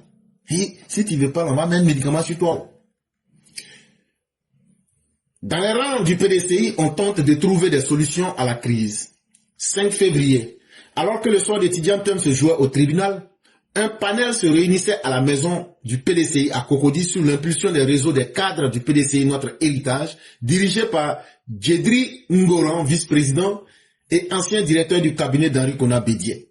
Sous le regard des figures tutélaires comme Denis Osei Nyassou, président du Conseil des sages, Félix Boyapo, Jean Nyangbe ou l'ancien ministre Bandamangata, Djedri Ngoran a lancé un appel à l'unité. L'avenir du PDCI ne se construira jamais dans les querelles stériles. Et donc, c'est les vieux là aujourd'hui qui sont devenus les médiateurs, les tabombeki. Ils se promènent entre eux là-bas pour mélanger, pour arranger en même temps, pour déranger. Il a officiellement proposé la création d'un comité de conciliation et de rapprochement interne appelé le CCRI. Donc, ce qu'ils ont trouvé là, ils disent que tellement ça ne va pas au PDCI là, qu'ils n'ont qu'à créer un comité de conciliation et de rapprochement interne. Ils appellent ça le CCRI. Comme ça, là, ils vont essayer de voir comment ils peuvent régler leurs palabres là-bas. Dès le lendemain, le président du parti a envoyé un message personnel de félicitations à Djedri Ngoran. Le CCRI devrait être piloté, selon nos informations, par Amoakon et Djampan Tiemele. Seule ombre au tableau, l'absence très remarquée de Moïse Kakou Dikayo, pourtant formellement invité. Mais dans ce problème-là encore, là, le comité de conciliation et de rapprochement qui a été créé là, dans ça encore, il y a des gens comme les Maurice Kakou Dikayo, ils avaient été invités, ils disent qu'eux ne sont pas dedans, que lui, regarde, il ne veut pas mettre sa bouche dedans. Maintenant, si tout se passe bien, c'est l'ancien ministre du Commerce, Amoakon et Djampan, Tiemele, là, c'est lui qui va diriger leur CCRI là. Donc, on est là, on les regarde dedans. En parallèle, une médiation secrète est menée par le doyen Joseph Kwame-Kra. On n'a même pas encore commencé. On fait la liste des participants inscrits, l'intéressé Jeune par Jeune Afrique. Djedri Ngoran, lui, se veut optimiste. Je fais confiance à ses 3 frères Sylvestre Emou, Jean-Marc Yassé et Jean-Jacques Ehou. Je pense qu'ils voient l'intérêt supérieur du PDCI et que, grâce à nos doyens, qui représentent vraiment quelque chose de sacré, on retrouvera la solution. Et que donc, actuellement, là, les 3 qui disent qu'eux ne sont pas d'accord, là, à savoir Jean-Marc Yassé, Jacques Ehou et puis Sylvestre, qui vont tout faire, vont envoyer les vieux là sur eux, pour essayer d'aller les caresser, pour qu'ils n'ont qu'à revenir au PDCI. En tout cas, nous, on les regarde. Selon nos sources, dès les premières tensions, Tidjam Thiam a dépêché des émissaires pour essayer de régler les différends. Mais au niveau de la direction du parti, certains sont formels. Ils ne veulent pas négocier avec des frondeurs. Chez les jeunes, l'ancien député et membre du bureau politique Marius Konan est monté au créneau avec une feuille de route claire pour sauver le parti. Il faut rassembler tout le monde autour du secrétaire exécutif, ne pas exclure Jean-Louis Billon, ne pas exclure Thierry Tano, ne pas exclure Guy Kayoué, plaît-il, déplorant que ces intelligences se soient murées dans le silence. Et donc, quand tout cela a commencé, l'article nous dit que Tidjam Thiam a envoyé des gens pour essayer de régler le problème. Mais comme on ne peut pas diriger un parti politique à distance là, ça fait que il y a des gens dans le PDC là, ils disent que c'est leur tour, que eux ne peuvent pas laisser quelqu'un va venir prendre leur place, que eux ne sont pas d'accord, que eux ne sont pas d'accord avec les 3 personnes qu'on a citées, que eux ne veulent pas que Guy Kayoué n'a qu'à revenir, que eux ne veulent pas que Thierry Tano n'a qu'à revenir, que eux ne veulent pas que Jean-Louis Billon n'a qu'à revenir. Que donc là, eux, ce qu'ils veulent là, ils n'ont qu'à continuer avec le PDCI comme ça. Mais comme il y a un monsieur là-bas qui s'appelle Marius Konan, c'est l'ancien, c'est un ancien député, lui dit, ce qui est mieux là, si on veut que vraiment le PDCI n'a qu'à se retrouver là, c'est mieux, tout le monde, on n'a qu'à accepter tout le monde. Que ce soit Guy Kayoué, que ce soit Billon, que ce soit Thierry Tano là, c'est mieux, on n'a qu'à parler avec tout le monde. Le monsieur là s'appelle Marius Konan. Il appelle aussi à discuter avec le pouvoir. Il faut engager des pourparlers avec notre ancien allié du RHDP pour sortir de la situation de peur et obtenir la libération de nos prisonniers, analyse-t-il. Il faut 180 muscles pour grimacer, alors que 10 suffisent pour sourire. Ils disent, quand ils vont finir de s'entendre entre eux, là, qu'ils vont aller voir comment ils vont caresser le RHDP. Et puis le RHDP va devenir complice des voyous qui ont tué et qui ont brûlé les biens des gens, et puis ils vont les libérer, et puis on va continuer à faire la promotion des injustices et du désordre en Côte d'Ivoire. Entre-temps, Tidjam Thiam, lui, gère le PDCI à distance comme si c'était par télécommande. Reste la question qui hante les couloirs du PDCI, l'absence prolongée de Tidjam Thiam installé à Paris depuis mars 2025. Lors du panel du 5 février 2026, le secrétaire exécutif en chef, Kalis Yapo Yapo, a tenu à clore le débat. La présence ou l'absence de Tidjam Thiam sur le territoire ivoirien n'entrave en rien le fonctionnement du PDCI, a-t-il martelé, assurant que tous les organes sont fonctionnels et que le PDCI n'est sous aucune tutelle juridique. Donc, les gens demandent, ils disent, mais c'est quel président de parti on voit? Il est derrière l'eau, on ne le voit jamais. C'est là, monsieur Kalis Yapo Yapo, secrétaire exécutif du PDCI, est sorti, il dit, oh, il est là ou il n'est pas là où? Est-ce que le PDCI ne fonctionne pas? Sa présence égale à 0, son absence égale à 0. Donc on n'a qu'à continuer. Ça là, c'est le langage de mensonge. Ça là, c'est parole hypocrite. Quand on dit à quelqu'un ton absence, comme ta présence, c'est 0 là, ça veut dire que tu ne vaux rien. Mais c'est ça, il a pris pour convaincre les gens du PDCI. Il dit laissez ça comme ça, ne parlez pas de ça. De toutes les façons là, est-ce que le PDCI là, on fait pas clopin pour avancer? Il était avancé dans clopin là comme ça. Il y a quoi d'autre? C'est là les gens disent, on a compris. Pour justifier cette gestion à distance, Kalis Yapo n'a pas hésité à convoquer l'histoire. Et donc pour encore convaincre même ceux qui sont les plus sceptiques, ceux qui doutent, il les a matagrabolisés dans l'histoire. Et quelle est l'histoire qu'il a pris pour les matagraboliser, pour les obombrés? Obombrés, ça veut dire mettre dans l'obscurité. Le président Félix Houphouët-Boigny, entre 1950 et 1953, alors qu'il était pourchassé, est resté en France sans qu'un militant ne se demande où il était. Il dit d'abord que Houphouët là, qu'au moment les gens le poursuivaient là, quand les Blancs cherchaient pour le patra là, entre 1950 et 1953, et que est-ce que Houphouët ne s'est pas caché en France? Et que est-ce qu'il y a un militant du PDCI qui a demandé où est Félix Houphouët-Boigny en 1950 et 1953? Les gens disent, Il dit encore deuxième exemple. Henri Konan Bédié, après le coup d'État de 99, était contraint à l'exil et le parti a fonctionné. C'est là, il dit, quand Bédié avait fui pour aller au Togo, là, pour aller en exil, là, est-ce que les gens du PDC ont demandé où Bédié était? Que donc là, au PDC, là, c'est un parti de fuyards. Que eux sont des gens qui aiment fuir, ils n'aiment pas la difficulté. Donc là, c'est leur habitude depuis le temps d'Houphouët. Pourquoi maintenant les gens veulent, ça ne plaît plus aux gens? Et maintenant, troisième argument qu'il a donné, nous sommes à l'ère d'Internet et des Zoom. Il dit tant qu'il y a Internet maintenant et puis Zoom là, que hey, on va faire réunion on va faire réunion en ligne, comme de la manière on fait QNet. Et puis ça va pas quelque part. Et que si quelqu'un n'est pas content, la personne n'a qu'à quitter PDCI. Voilà un peu ce que nous aurions pu présenter. Et comme on est déjà pris par le temps, on va passer directement à l'édito de Mère Blanc. Bonjour Éclaireur Pro-Vérité, bonjour à tous mes condisciples de la grande classe Éclaireur Pro-Vérité. Mon édito aujourd'hui a pour titre « Et si c'était écrit ?» Ne dit-on pas qu'il faut de tout pour faire un monde? Et quand cela devient trivial, on dit que dans le monde, il y a les uns d'un côté et les autres de l'autre. Les uns sont chocos, bien éduqués, agréables à vivre, tandis que les autres sont mal polis, désagréables, ne réussissant rien dans leur propre vie, à plus forte raison ailleurs.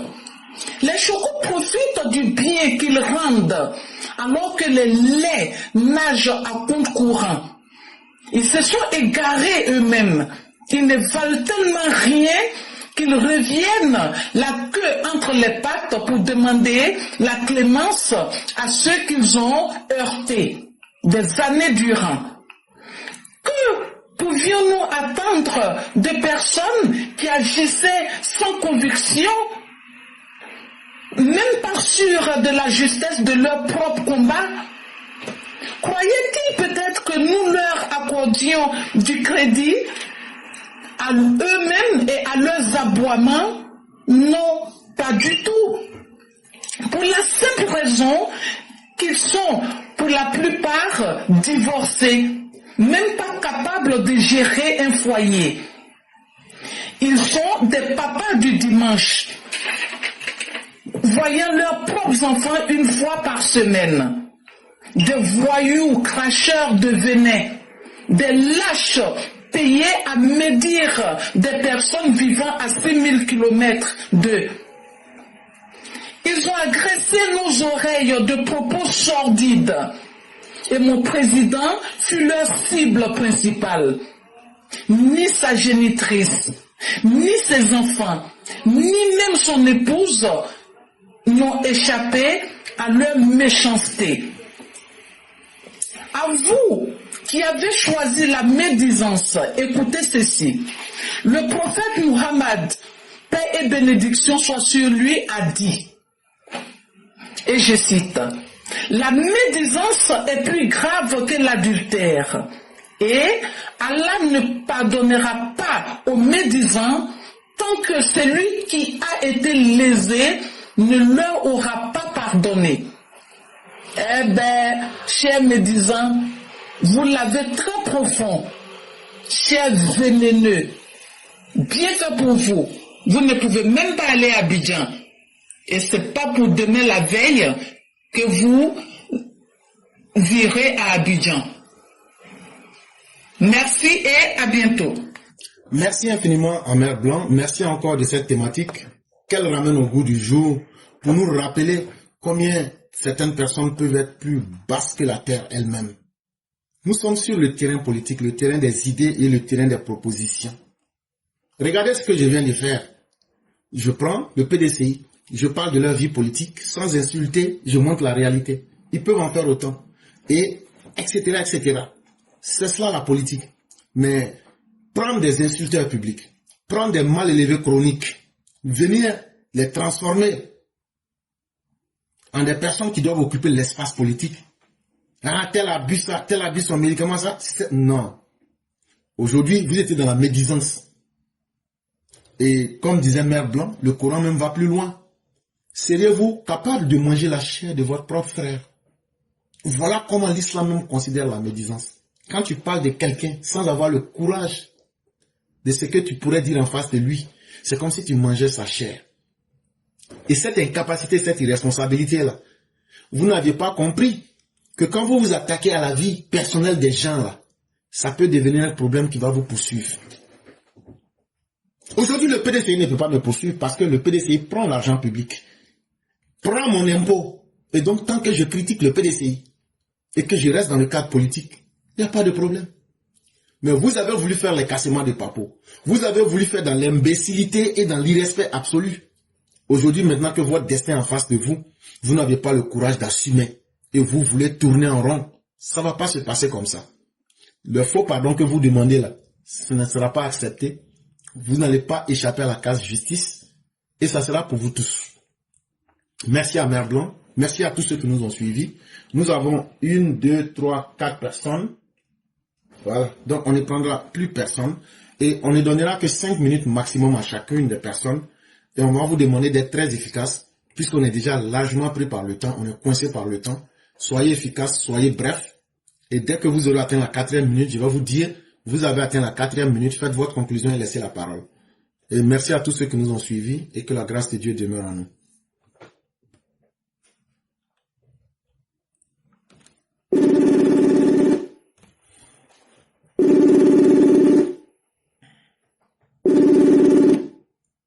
Allô?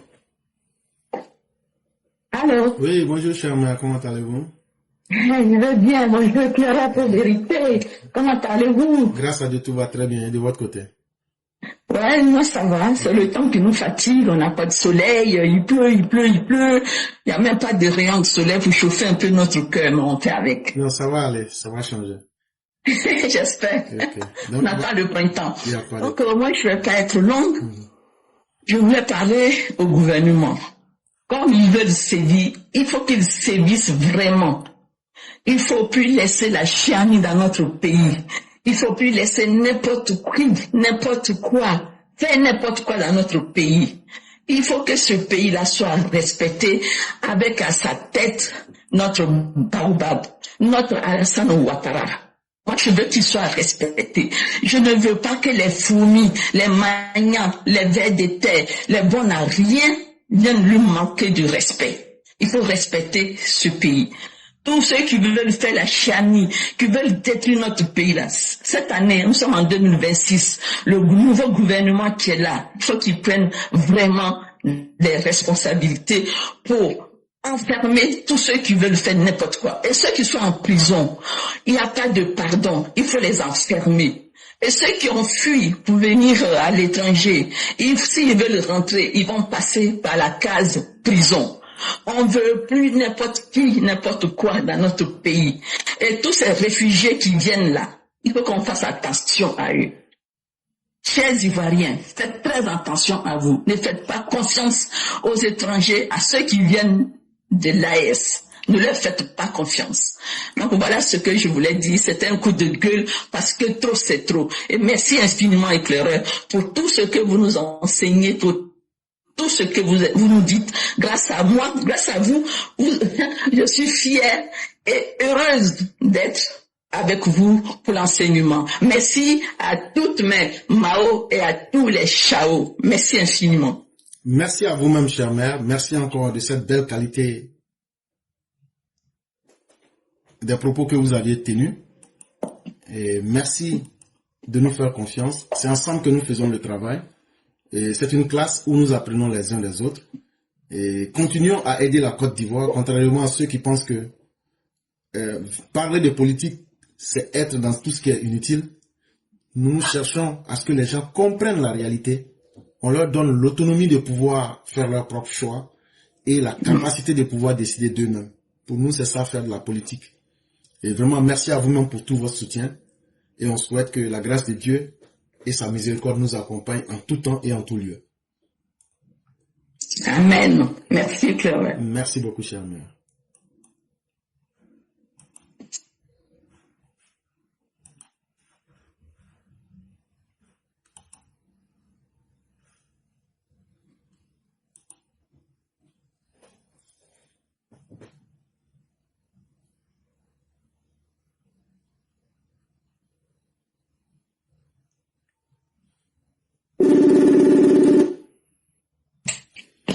Oui, bonjour le grand maître.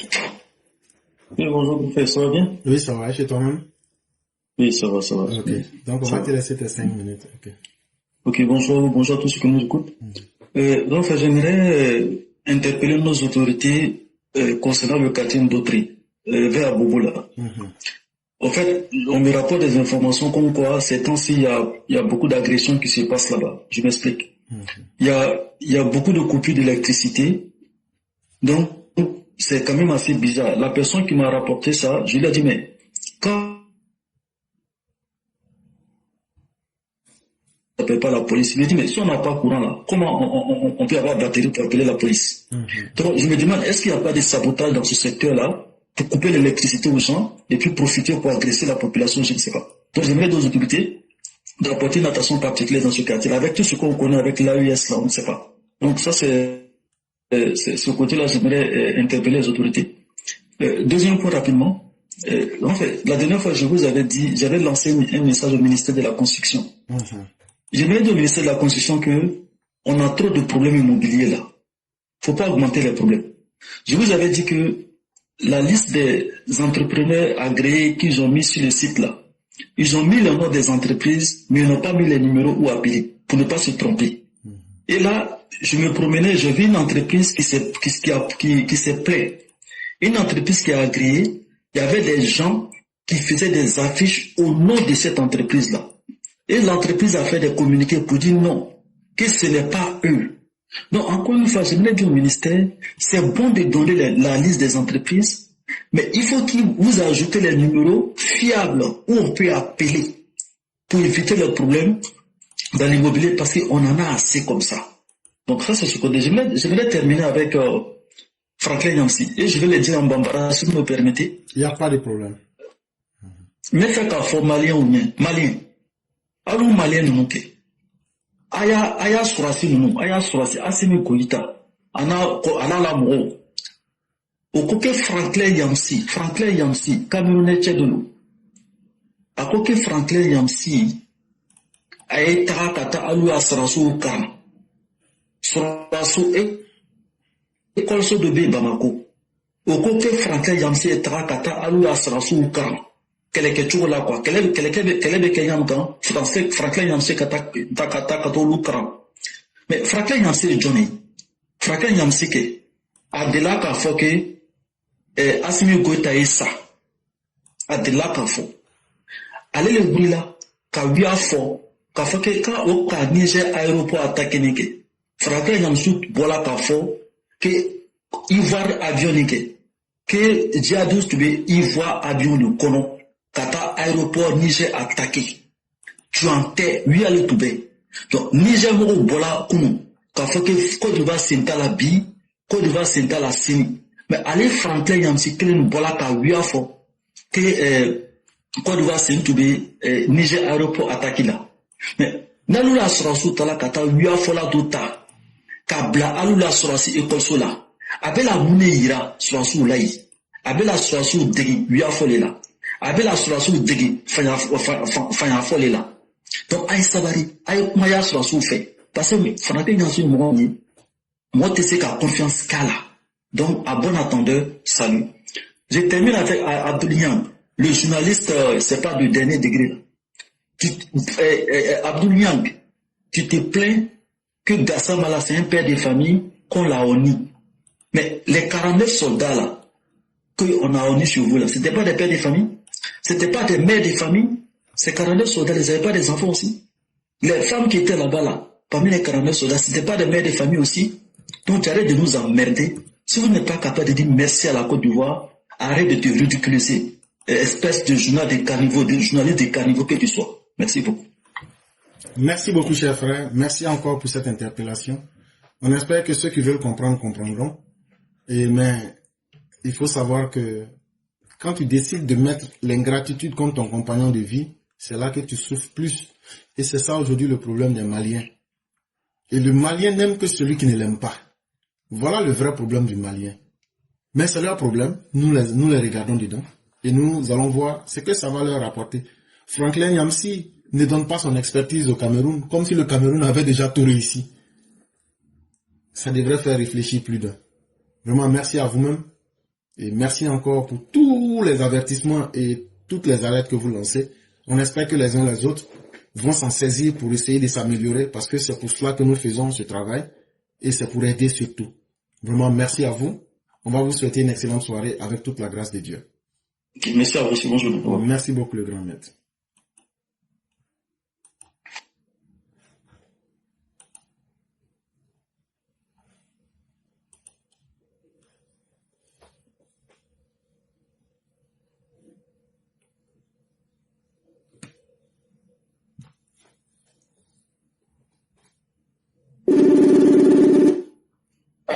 Oui, bonjour le grand maître Yann.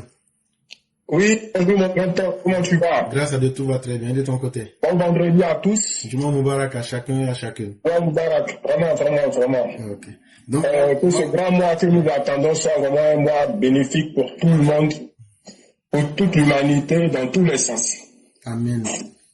Merci mon grand-père. J'aimerais moi parler de ce... Vous allez m'excuser, de ce chien errant là. Celui-là même, c'est un digne des Camerounais. Qui est vraiment le prototype même du pur Camerounais. Des gens qui ne sont pas capables de nettoyer devant leur maison. Mais qui se permettent aujourd'hui, toute honte pure, toute indignité et affirmée, se permet un imbécile de toi, un chien de la dernière race, un chien de multirace, qui se permet aujourd'hui d'insulter le président Ouattara. Mais le président Ouattara, là, c'est pas ton ami. Le président Ouattara, là, tu ne vaux même pas, même les gardiens du président Ouattara, tu ne les vaux même pas. Donc, c'est très cher imbécile que tu sois, et te permet de encore parler mal du président. Nous allons rentrer dans les entrailles de tes parents. Enfin, indigne. Tu n'as pas honte de toi? Toi, tu étais en train de critiquer ces brigands qui ont braqué, qui ont pris en otage leur population. Donc toi, tu vomis, et puis tu prends encore ta vomissure, là, tu manges. Mais ça ne m'étonne pas, tu es un Camerounais. Faut aller t'occuper de tes parents au Cameroun, là-bas, qui souffrent, là. Où on fait les opérations en pleine rue, on déchire le ventre des mamans en pleine rue, là. Il faut aller t'occuper d'eux. Des gens indignes comme ça, une race d'indignes, hein, avec votre groupe de manipulateurs, de fémans. Vous êtes que dans, vous les Camerounais, vous êtes que dans du nocif. La plupart, vous êtes que dans du nocif. Les soi-disant intellectuels de l'Afrique centrale qui sont pas capables de s'affirmer chez eux, qui viennent toujours empoisonner l'air chez les autres. Mais c'est avec ces analphabètes notoires, là.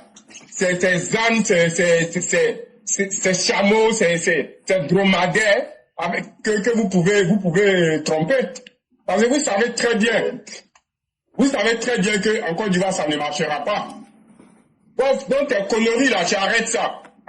Et puis arrête de mettre des produits prélatés sur ton visage tu n'as même pas honte, tu veux te faire passer pour un métis.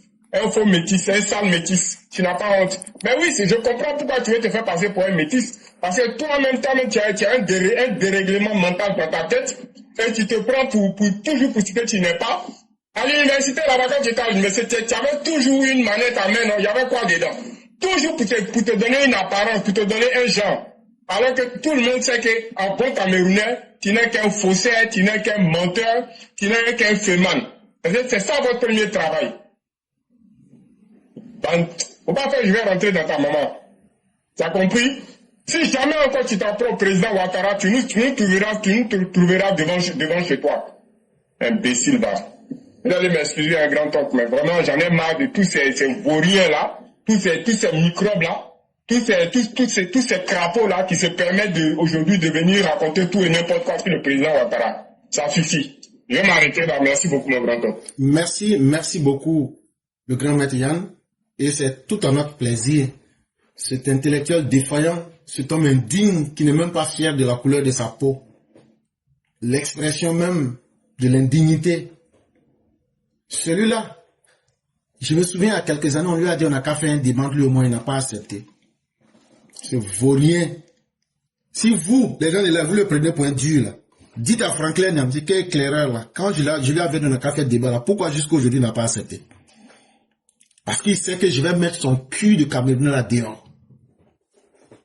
Des gens indignes comme ça là, qui ne sont que des vauriens. C'est sur la misère des autres qu'ils doivent vivre, c'est simplement triste.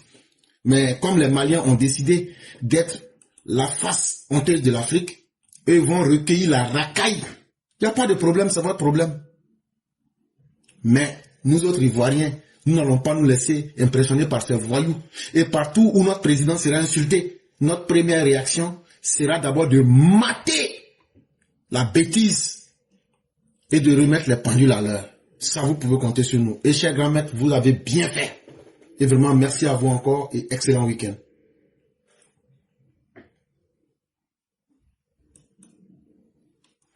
Mesdames et messieurs, nous allons passer à Maman Tanguy, qui sera la dernière comme dans nos habitudes. Elle va parler et après elle, on va clore ici la séance intellectuelle du jour pour pouvoir vaquer à d'autres occupations. Je dis merci à tous ceux qui nous ont suivis, tous ceux qui ont été là et tous ceux qui ont rugi aujourd'hui avec nous ici. Nous vous disons vraiment merci d'avoir rugi.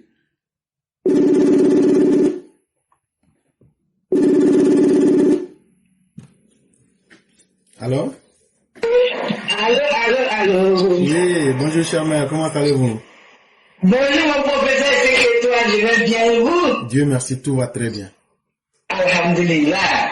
Masha'Allah. Barakallah fi. Vraiment, on dit merci.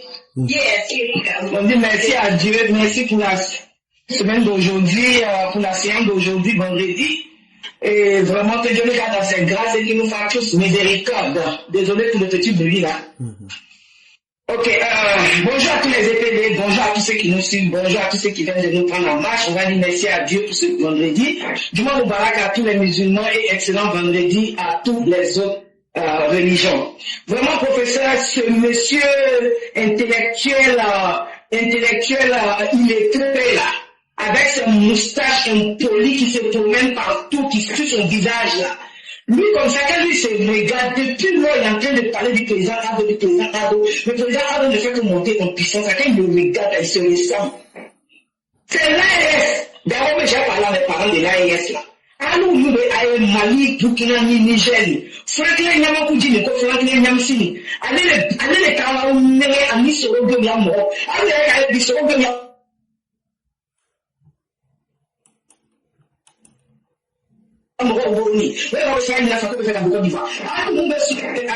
Allez, Franklin Yamsini, Sorogo Yamo. Moi, vous l'avez à nous garder, Kolabi. Après, il y a un moment que c'est la Kataya aussi, j'ai les gâtés. Sorogo Yamo, ko conseil, moi, mon conseil, parce que du mal, quand elle est en roue, là, vous le la Kadounia, là, mais elle est mienne, pourquoi le Dunia, là, là, I am Cameroun Day, on a Tokabango, on a pouvoir, on a Tokabango, on a Jamaica, c'est joli, on m'a fait la Tokaban, là où il est, faut le temps là, du lait. Allons Bali, il y a tout gars qui s'appelle Camerounais. Allons Burkina Faso, il y a tout gars qui s'appelle Camerounais. Allons Niger, il y a tout gars qui s'appelle Camerounais. Mais tellement, au thé, à la n'y en fait. Au bout de l'Afrique centrale, là, quand on a Afrique de l'Ouest, là, quand on a un tien, quand on a un problème, il y a des gros Franklin Yamsi, les donneurs. Franklin Yamsi, nous serons deux naïs en Europe. Mais Billy, nani, seront deux naïs, il y a une remonte, ni la montre, ma foi, là, quoi qu'on a son, Côte d'Ivoire, ma canne, son Côte d'Ivoire, moi, nous, le dernier que la vie. Quoi, nous, le dernier que la vie, qu'on veut faire de Côte d'Ivoire. Donc là, nous, Mali, Burkina, Niger, nous, n'avons rien, quand il y a Jamana, nous, Goro, Franklin Yamsini, Sorogo Naya Mono Doke, Walai Bilai, Arabo Yala, Ayala, Mira, no Kedado, no more Naya, no more Rika is casting for Alama, Kaya Jamano Bossy, Kamoka, for Franklin Yamsina, Buku, Cameroon Bossy for Diabo, now okay, now Silaka for Wilena, I University like a Foko in our car, over our Kamuna, over our Kaya Jamani, over Naya Jamala, Alu Delaka. Il Simon au delà que Jamala du mal est Jamala à la fait. À l'électrique, il y a une là. À l'autre de là, il Simon Yoka, Jamala du mal est Jamala à la fait. Franklin Yamsi, allez là, vous le Yala, au cours du Blaco, et Yala, Jamala, ni cadeau. À nous, on y a tout beau. Ok. En tout cas, c'est qu'avec quand on a encore une banni, il y a que c'est qu'il y a ni Baka, il y a professeur, merci beaucoup. Et big up à notre armée, big up à nos forces de l'ordre, big up à eux pour tout ce qu'ils font pour notre pays. Et oui, chers Ivoiriens, dénoncez tout ce que vous voyez qui n'est pas bon. Le pays qu'on appelle les États-Unis, la première puissance du monde, c'est la population qui les aide à être puissants. La population dénonce toujours ce qu'ils voient de bouche. N'ayez pas peur de dénoncer. Ça, vous faites pas aussi comment on appelle du fonctionnement fonctionnement de nos forces de l'ordre. Donc quand vous voyez quelque chose qui n'est pas bon, dénoncez. Surtout aujourd'hui où la Côte d'Ivoire est enviée et convoitée par tous. Tous les Maliens veulent rentrer en Côte d'Ivoire. Tous les Burkinabés qui leur demandent aujourd'hui veulent la Côte d'Ivoire. Tous les Nigériens qui leur demandent aujourd'hui veulent la Côte d'Ivoire. Tout le monde veut la Côte d'Ivoire aujourd'hui. Donc soyez l'oreille et les yeux des forces de l'ordre. Aidez-les à pouvoir travailler dans leur n'ayez pas peur d'aller dénoncer. Parce que vous les Ivoiriens aussi là, on ne sait pas dans quelle peur vous êtes. D'abord, le roi vous a tellement traumatisé que vous êtes encore sous le traumatisme. Allez-y, dénoncez ce que vous voyez qui n'est pas bon. C'est pour vous la suivi de vos vies. Parce que les gens là, quand ils viennent pour attaquer là, ils viennent doucement, ils vont venir. Vous voyez des gens que vous ne connaissez pas, vous ne les dénoncez pas. C'est ceux-là qui vont venir vous anéantir un jour. Donc, à bon entendeur, salut. Professeur, merci beaucoup. Aujourd'hui, c'est le dernier vendredi pour nous les musulmans. Le mois du Ramadan arrive. Excellent vendredi à tous. Soyons prêts pour le mois. C'est un grand mois de pardon. C'est un grand mois où Dieu exauce nos prières. On n'a pas dit n'exauce pas nos prières les autres jours. Mais comme c'est le mois qui a été décrété pour qu'on soit concentré dans la prière, vraiment bonne concentration à tous. Que Dieu nous protège et que Dieu nous donne beaucoup de vendredis. Que nous garde ensemble. Professeur, merci beaucoup. Que Dieu te bénisse. Que Dieu bénisse Papa Ado. Que Dieu bénisse tous ceux qui l'entourent ainsi que nos forces de l'ordre et tous les EPD. Merci, je m'arrête là. Merci infiniment, cher maire. Merci encore pour tous les conseils qui ont été donnés, en espérant que les uns et les autres vont pouvoir les incorporer dans leur vie et en faire bon usage. Merci à tous ceux qui nous ont suivis aujourd'hui. Merci à ceux qui ont sécurisé l'émission. Merci à ceux qui ont pu partager. Et merci à tous ceux aussi qui ont pu intervenir. C'est là que va s'arrêter l'émission de ce 13 février 2026. Merci à chacun et à chacune. Et cher maire, nous vous laissons le mot de la fin. Ok, merci professeur, merci à tous ceux qui nous ont suivis, merci à tous ceux qui viennent toujours nous écouter, et merci à tous les intervenants. Que Dieu protège la Côte d'Ivoire, professeur éclaireur, ainsi que tous les éclairés. Merci et excellent vendredi à tous. Merci beaucoup, cher maire, et qu'il en soit ainsi. Merci beaucoup. Amen, amen. Okay.